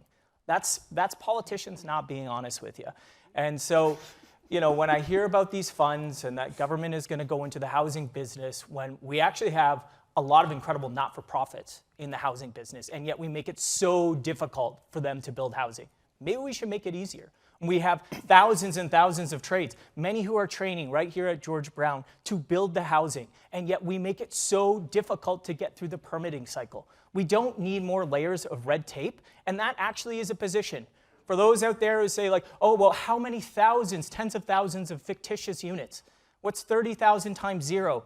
The answer is zero. So we have a process problem at City Hall, and we need to shift to an outcome-focused mentality. We can't be afraid of doing the right thing. We can't be afraid of building housing in our neighborhoods to solve the housing crisis, because that is the only way forward. And there are career politicians who have made their career saying no to housing. Don't believe them because they're in a campaign and they've changed their position. That's not reality. Okay. So we're an hour and a half in. We have one section left. We're going to hear from some students, and I'm going to put it to them in a second. But before, the energy's got a little hot in here, so this is going to be very brief. I want to quickly go through and hear what album you're currently listening to. On your iPod, on your record player, in your CD. I'm going to start with Mitzi. What album are you listening to? This is going to be quick. I don't want an explanation. I'm listening to the Jackson 5 every morning. Can you feel it? All right, Josh Matlow. I'm not going to make it up. I've had no time to listen to anything recently. I mean it. Josh listened to nothing. Yeah. Okay, Mark. Not album, but Aretha Franklin. Franklin. All right, Anna. I'm listening to the new song from my favorite Portuguese fado singer, Marisa. Never heard it. Okay. Okay. I'll send it to you. I'll send it to you. Stephen Stanley Band, East End Talent, and they're playing this Saturday night at Longboat Hall, so hope to see you out there with me. Brad will be wearing a tie at a concert. Okay. I'm so excited. My point is sisters. No, really, Leonard Cohen. Oh, let me turn this off. Sorry. All right. That's just a little bit of levity. Sorry about that, folks. Thank you for indulging me. That was good. So we're going to turn it to a panel of George Brown students. They each have one question. We're going to hear 45 seconds from each of you. On this round, Anna, you're starting us off. So 45 seconds each, then we'll have a few minutes of brief debate. These are a little condensed.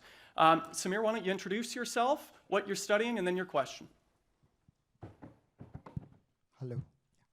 Good afternoon, everybody. I'm Samir. I'm studying project management in George Brown.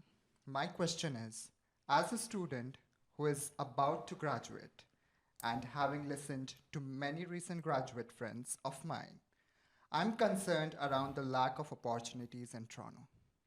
What are your plans to ensure recent graduates have an opportunity to live and work in Toronto? Thank you. Right. Thank you, Samir. We're going to start with Anna, 45 seconds as we move down the aisle.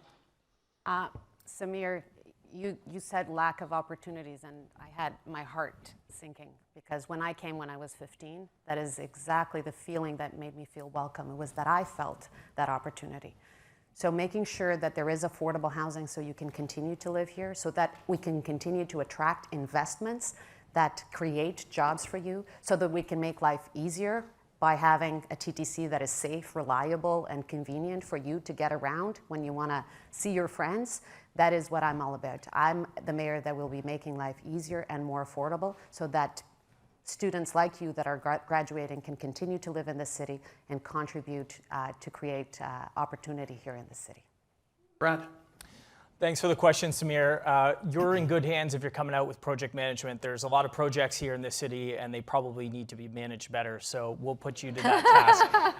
Look, man, I want you to be able to live here in this city. I don't want you to have to move to Hamilton if you don't want to, and that fundamentally comes down to more access to more housing options in more neighborhoods.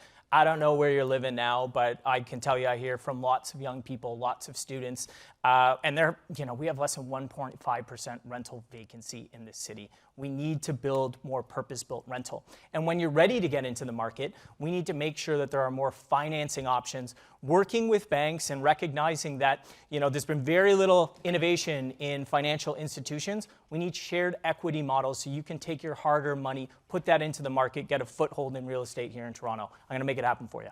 Olivia. A volunteer of mine, Dahlia, said to me yesterday that she just graduated from U of T. And it took her a long time, but she found a place. It's $1,600 a month in a basement, one room, share with 3 other people.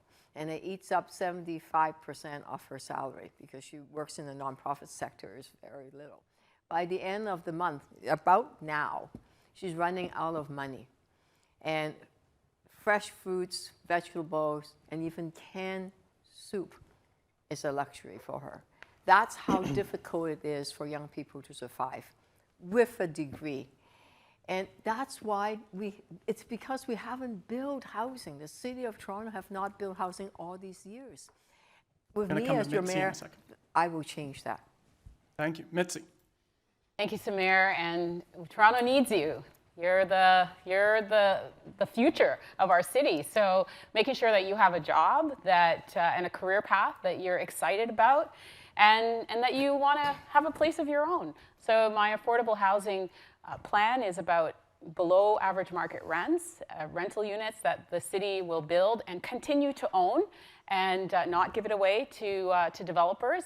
And we actually will get to that 70% and not get stuck at 60, because I believe in the city, I believe in you as the future of our city, and we'll make sure that you have a job, you have a place to live, and you can continue to help our city to grow and to thrive and to flourish. And that's the future that I see. We want to build great neighborhoods that you want to live in. Josh? Thank you for your question. And when I was a bit younger, I remember very clearly not knowing if I was going to make the rent, and I was making virtually no money. I was just trying to meet my basic needs, and I didn't know if I was going to remain employed at times. These days, it's not that dissimilar. But we have programs like employment and social services at the City of Toronto that can be there for you if you really do need to receive some support if you're breaking out on your own toward your career. We need to make sure that we lower the property tax rate for multi-res as well to encourage a purpose-built rental as well in our city to make sure that there's more supply for you to be able to access. We need to have more opportunities for you to be able to make the rent. And that's why on Public Bill Toronto, I'm going to be capping rents. We're going to have rent control.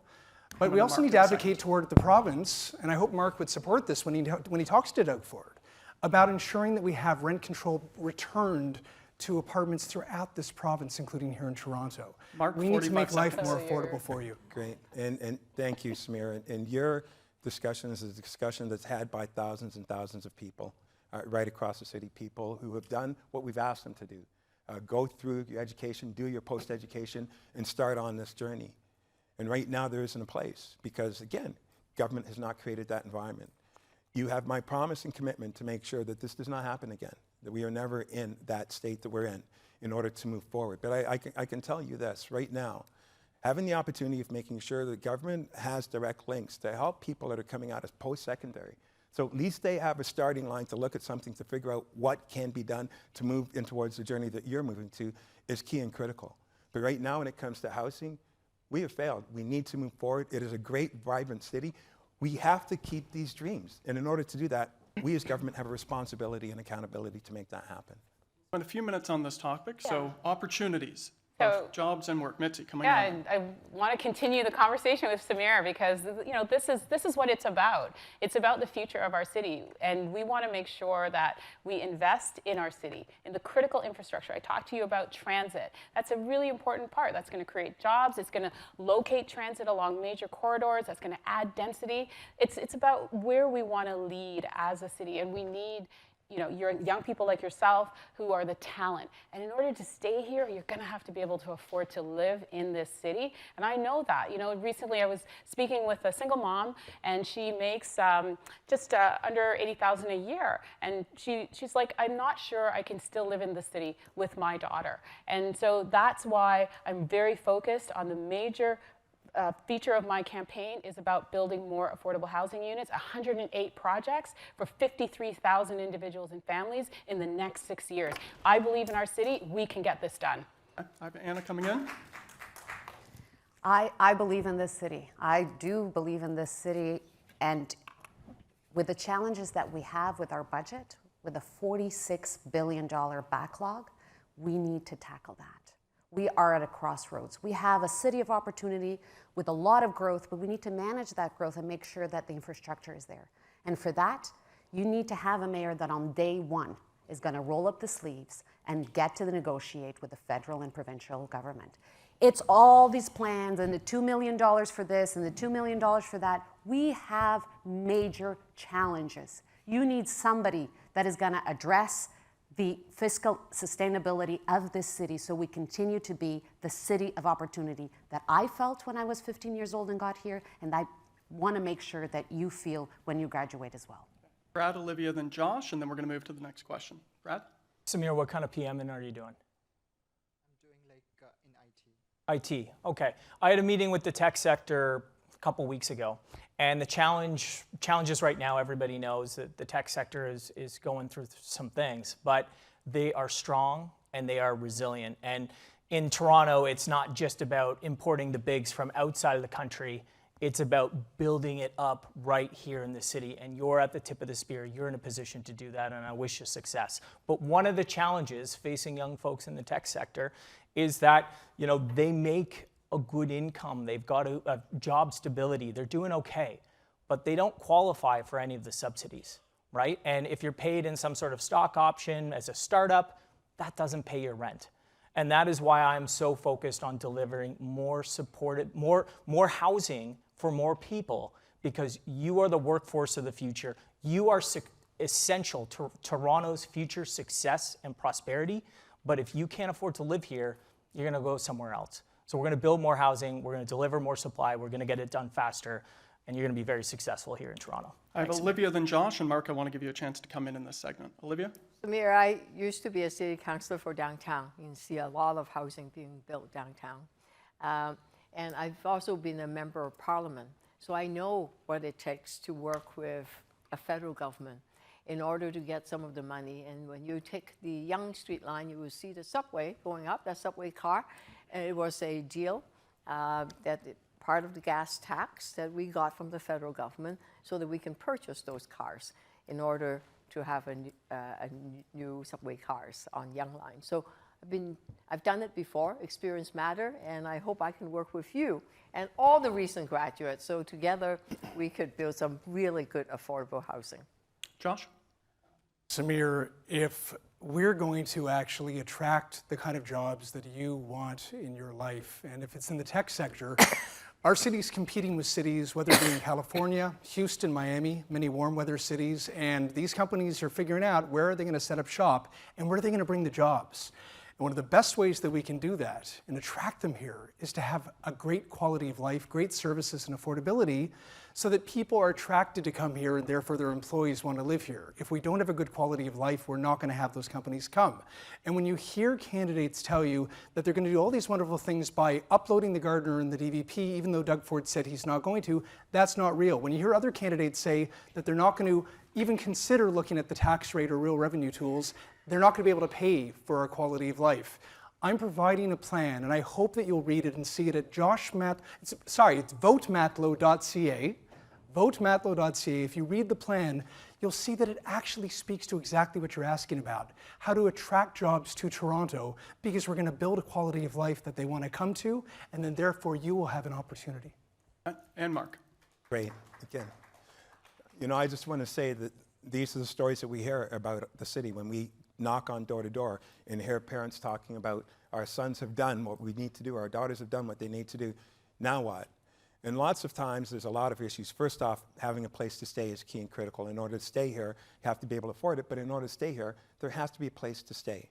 So we have to build and we have to move forward on that. But the second opportunity as well is this government creating the environment for having people stay in the city and have a decent job. So the challenge is creating the right environment to have those discussions, those roundtables, to figure out what our future is going to look like. The incentives that need to be created for people that are in the industry, whether it's tech, whether it's clicks to bricks, or small businesses. These are things that we haven't had a real healthy discussion at a large magnitude, so that when you come out, you have a starting point as to where you're going, because government has come in to the post-secondary schools and had those healthy discussions, so you're not just leaving and flying blind, you actually have a continuous journey to go to figure out what the future is going to look like for you. Thank you. So we have 20 minutes left, 2 more questions. We're going to have the first question where we'll have 45 seconds, then open debate. And the final question, we're just going to have 45 seconds on it without the open debate. So this is the last question with open debate. And I'm going to turn the floor over to Mateos. Mateos, George Brown student. So good afternoon, everybody. And just before you start, I have Brad, you're first up here, just so everybody's prepared. Thank you, Mateos. Thanks for the opportunity. My name is Mateos Rezende. I'm studying mechanical engineering at George Brown College. And my question for you is, as a student who uses public transit to get to campus, there are times where I don't feel safe going anywhere. And therefore, I would like to know, what are your plans to provide a safe experience on transit and downtown to everybody? Yeah, great question, Mateos, and I hear that experience every single day. And for clarity, Mateo said he's not riding transit because he doesn't feel safe on transit. And I talk to folks across the city and they say the exact same thing. I, on the second day of this campaign, launched my Safe TTC plan. And it recognizes all the challenges and provides real practical solutions. You go down to Yonge and Bloor right now and you see it in people's body languages. Their backs are jammed against the wall because there's not a 0% chance that they might end up on the tracks. We need to have a security presence with our special constables in those stations. We need to have platform edge doors, something that has been talked about at City Hall for 12 years. And I recognize that that's a big item, but we don't have to start with all 70 plus stations. We can go into those interchange stations first, stand it up, get it done. Come to Olivia. Mental health support. You know, there are a lot of folks experiencing crisis on the TTC. We need one coordinated agency. Right now, we have 20 different support services trying to deliver those services. You need them when and where you need them. I'm going to come to Olivia, and Brad, you can pick it up in open debate. Sure. Olivia? You know that TTC is now charging you more and have less service. You wait longer, which is a bit ridiculous in my books. So you will also notice the collectors in some are gone. Some of it used to have 2 operators. There's now only 1. What we need to do is bring some of those staff back so that there's more eyes and ears on the platform itself, so that when you are, if you notice there's someone that are having, say, a crisis, you have someone to go to, you have a phone call that you can make, then you can prevent the violence from happening, and you can play a role, because we need all of us together to make TTC safer for everyone. Mitzi? Thank you, Mateos, and it's such an important question that you're asking, because people need to feel safe and actually be safe. when riding the TTC and really going anywhere in our city. I recently spoke to a mom who actually lives in a pretty affluent neighborhood around Kipling Station. And what she tells me is that her and the other moms are keeping their kids off the subway system. And that's not what we want to see happen. I have a TTC safety plan that really looks at how do we get to the root cause issues, making sure that transit officers, rather than chasing fare jumpers, they are actually looking at the safety situation paired with social workers. So when people need help and support, they're connected with that, not just asked to leave. And you know, it goes deeper, making sure that we have community ambassadors around those stations and looking at safety audits. We want to make sure our whole system is free. The police services have a role as well, but let's get them patrolling around those stations as part of their daily jobs. Josh? I know that the TTC both feels unsafe and often isn't safe, and there have been too many violent incidents, certainly in recent months. I know too many people who, like you, are choosing not to take the TTC because you don't feel safe. I take the TTC as well, and I go on there with my daughter, and we've seen things that make us feel incredibly uncomfortable. But we need to do both an immediate response and then, admittedly, something that should have been done years ago. We need a rapid community response made up of trained, knowledgeable people who know how to address mental health crisis, who know how to identify individuals with the potential violence and de-escalate them before a violent tragedy occurs. The police should be the last resort. They're good at what they do, but they shouldn't be just standing around arbitrarily waiting for something to happen. This team also should be working with the transit control, but ultimately we need to address the root causes of violence in our society. And that's what I'm going to be investing in. And thank you for that question. I remember when I first moved into the city, I relied on transit to get to and from work, but things have changed. And one of the issues that I'm very strong on, and my platform is, it's about public safety. If the city's not safe, we're not healthy. If we're not healthy, we're not vibrant. And so talking to your discussion, it really is about having, in my case, having special constable presence, having them actually riding, because we know just the presence will reduce those opportunities. But on top of that, we have to deal with the causes. When we talk about people that live with mental health, they don't choose to be that way. So having those resources combined, utilizing those two abilities, and then having an assist button where when you hit that button, it helps you identify and all the resources deal with people that are living in crisis, and using those resources to help those people off and then bringing them to other places where they can get the right supports that are there. So it's a multi-pronged program, but it's a very effective one, and it'll be used very quickly. I'm going to Anna, and then it's going to be an open debate, and this is our final open debate segment. Anna? Because it's not acceptable that you don't feel safe, or anybody doesn't feel safe in our transit system. That is why my plan will restore the staff on the TTC. Make sure that we have the eyes and ears, and everything from supervisors to even cleaners, making sure that the stations are cleaner as well, it helps. We also need to restore the service. Make sure that you know that you're gonna get to school on time and that you're gonna get home on time. That is very important. We need things like more cameras and more Wi-Fi, which I'm sure is a pet peeve for all of you. You can't believe that you don't have things like that. But also very important is to realize that a lot of it is happening on our TTC is actually a symptom of what is happening in the city as well. And that's why, as mayor, I will have mobile mental health clinics. So if there is a situation that needs to be tackled in the TTC, we do it. But if it is outside, we also have that support as well. And that we expand the Toronto Community Crisis Unit to 100%, which I'll be able to explain next segment of the show. I'm going to come to Olivia and then Josh. Olivia? You are hearing a consensus on the platform here about all that needs to be done. And Josh talked about the community crisis service.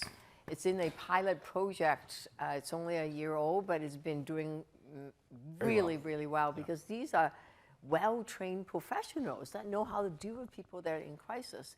And I'm expanding it so it's 24/7 in every corner of the city, including in TTC, right? Also, did you know that in the station, there's a place where you can actually phone if you report something? A lot of people don't know that. Well, then let's let people know so that if they see something that's happening, someone in crisis situation, they could immediately call the central command so that some people can then come and help. So what I'm hearing is really a consensus of what we can do together. We need the riders back. So maybe after today's debate, you take TTC again. That would be really good. Now, there may be some consensus. What I'm putting forward is a plan that is actually paid for and deliverable, and you will see it on my website if you read it in detail. But what they did when they supported the cuts to the TTC, it was the dumbest thing you could possibly do. It was unfair, it was unsafe, and it was a bad business model.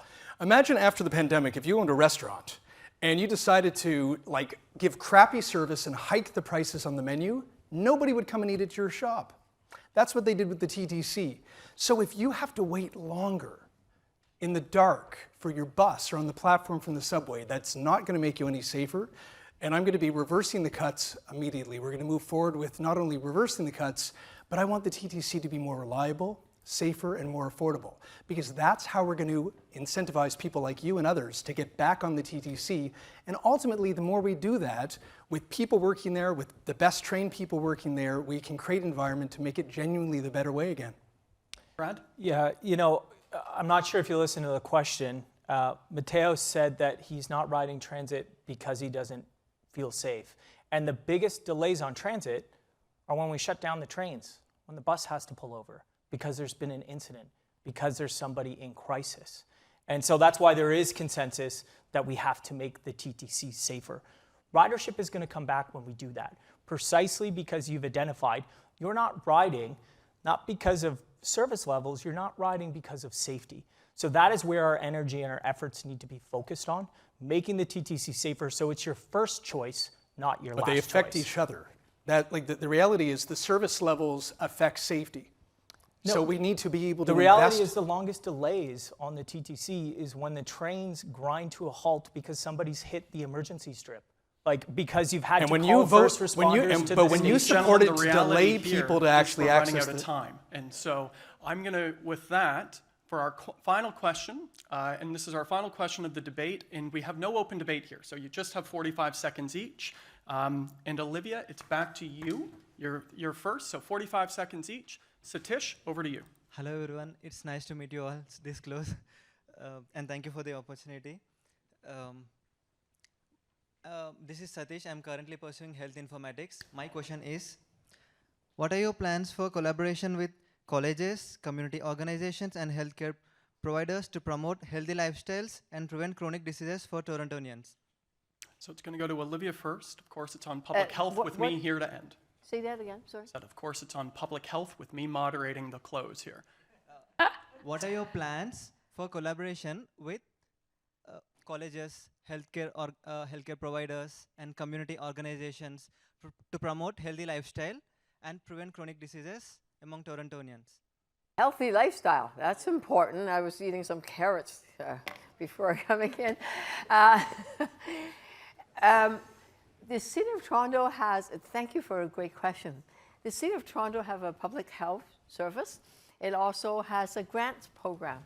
And regularly we do joint partnership with different bodies, whether it's institution or nonprofit organizations, a community center, where we promote healthy lifestyle, where public health, for example, will have a cooking together program, has community gardens, community kitchens, and for example, Food Share and different organizations get grants from the City of Toronto. All of that really promote a healthy lifestyle. Also, it's really important to be active. So ride your bicycle, do the walking, and stay healthy. Mitzi. Thank you for your question, Satish. And I'm the former Minister of Universities, Colleges, and Skilled Trades, and for our province, and just really absolutely believe that there are so many partnerships that we can do to have health promotion in our city. I'm expanding the public libraries to create 16 more youth hubs, and giving families and young people also an opportunity to go there on Sundays for expanded hours. In my 108 neighborhoods that I'm building through my affordable housing, we will have offices for public health, so they could do prenatal classes there, breastfeeding, healthy baby and well baby classes, just making sure that we have so many options options for improving health. In the libraries, we could have partnerships with nonprofits like Period Purse, so people can have a non-judgmental way to access those services, and so many things that we can do to keep our city and our community healthy and active and connected. So thank you. Josh? So there's once again, wonderful consensus on a number of points that were raised. I will add on, without repeating, that I'm also going to be opening up with my Health and Safety Communities Fund to open up schools after hours for community programming. I'm going to be opening up libraries on Sundays that are not open today. And I'm also going to be continuing my work to open up even more youth hubs, youth spaces. When I was speaking earlier about safety on the TTC and proactive investments we can make, there are so many youth who are traumatized, who have so many challenges in their neighborhoods, and they can go down one path or another. And if we can be proactive and intervene early to provide them the homework help, the safe spaces, the mental health support, address racism, address poverty and housing access, but also create opportunities for job training and, even more meaningfully, real jobs so they can take the right path, we will create healthy and safe kids, therefore healthier and safer communities. Thank you. Mark? Right, and thank you for asking that question. And you know what? The best practices really start much younger. And so if we can integrate with our schools right across the city at an early time, then that leads to better success because it becomes a good habit to create. But the other piece really is working with the grassroots communities. When we know that different communities are pocketed right across the city, adding that cultural nuance are the keys to success. It's not a one-size-fits-all when it talks to health and safety and all of those key issues, but making sure that we have that connectivity and making sure that it is enforced and enhanced by having government putting the right funds to make sure that these programs are available. Public health does a lot, though, already, but it really is an idea of making sure that people understand where they need to go to get that information, and then from there it can build out within the communities. Anna? Satish, thank you for the question. You know, the pandemic was really hard on us, but I think there's one thing that us Torontonians can be really proud of, and is the vaccination campaign that we had as a city that was so successful. Hint, hint, Joe, 10 seconds more. And that is actually, I am actually modeling my Toronto neighborhood for healthy seniors based on that, where we're actually going to have the 600 ambassadors, culturally diversity ambassadors that we had across the city to prepare the mobile clinics that are going to be developed with our public health and our paramedics to do pre-screening, diabetes screening, make sure that we are having preventive health care with our seniors as well, and connect them to our healthcare providers as well. We're going to come back to that. No 10 seconds? Okay. No 10 seconds. Sorry. Brad? No, I would agree. We saw the power of public health over the past number of years. And actually, there was a time in 2018 the provincial government was looking at cutting public health. And Joe Cressy and myself and others stood up to fight back against it. We preserved those services.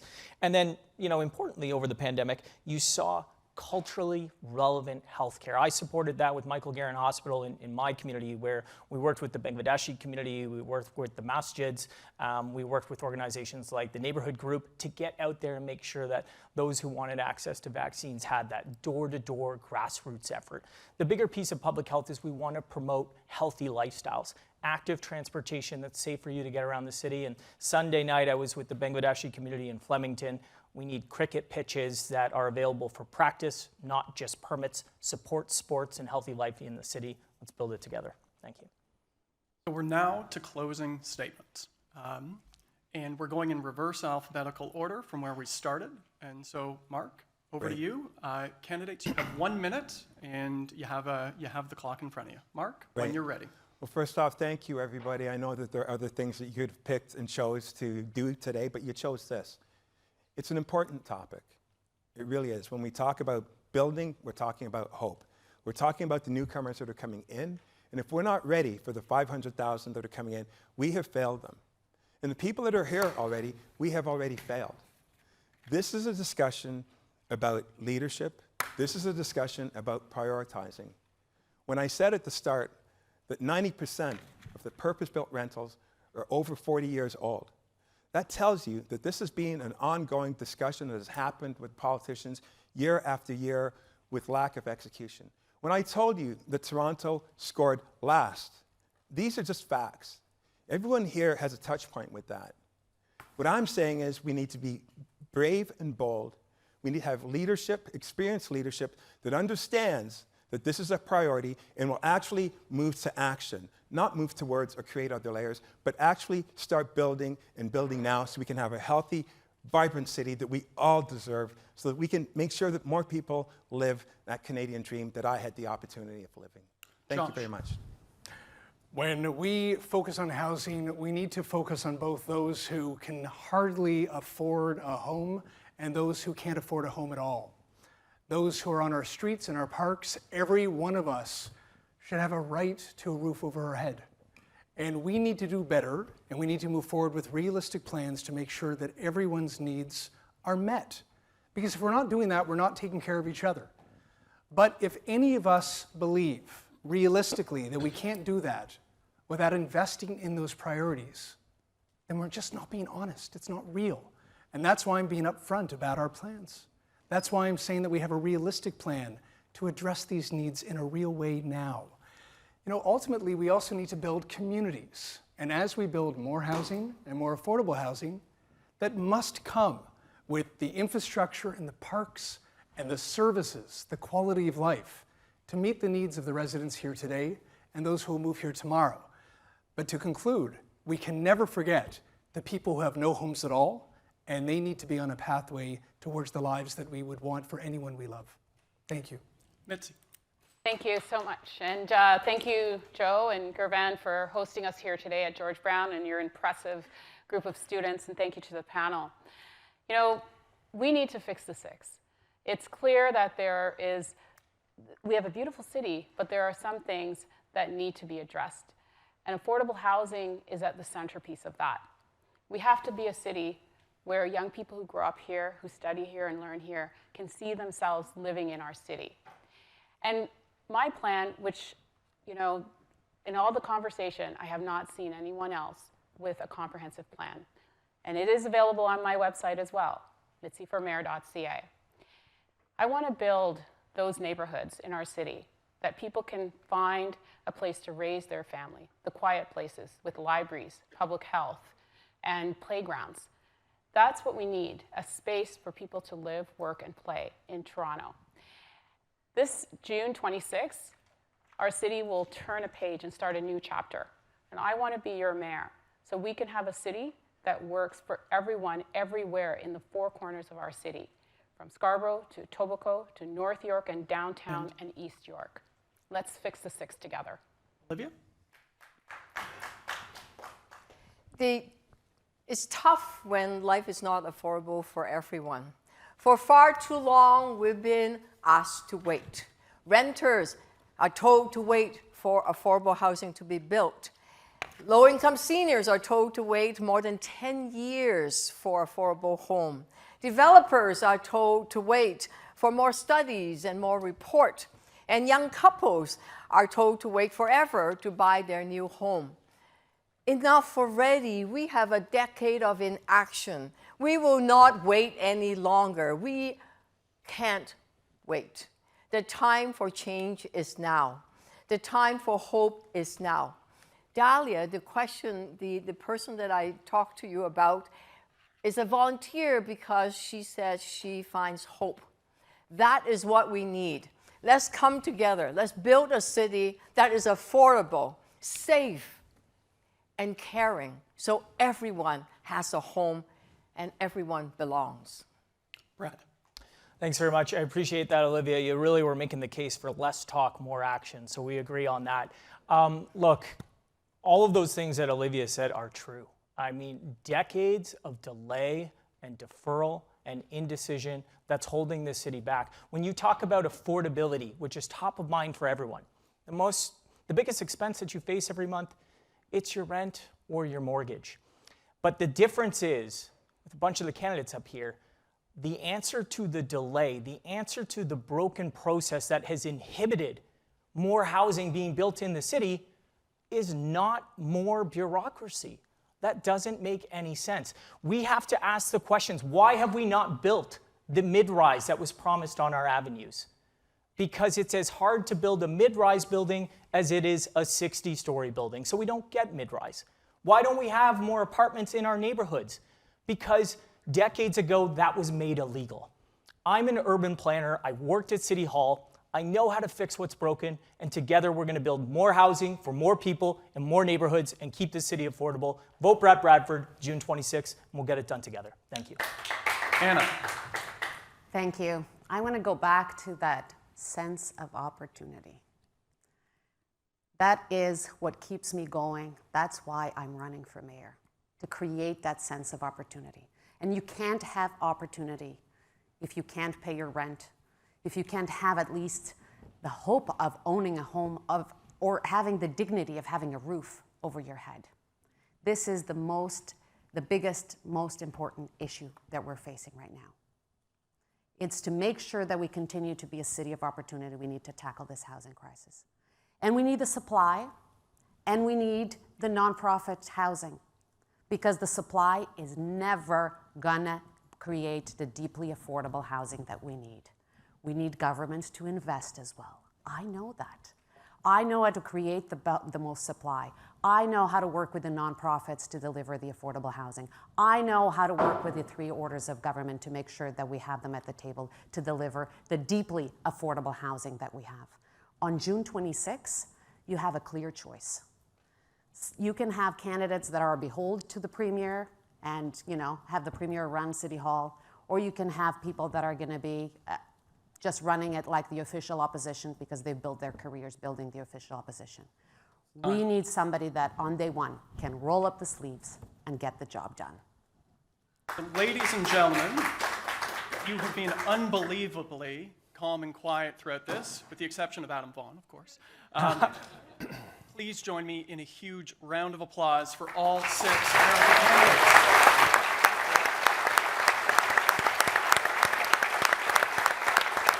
And as well, please join me in thanking our esteemed panelists, our George Brown students, Richard Lyle and RESCON, Dr. Gervin Fearon and George Brown College, and all 8 hosting organizations. Thank them as well.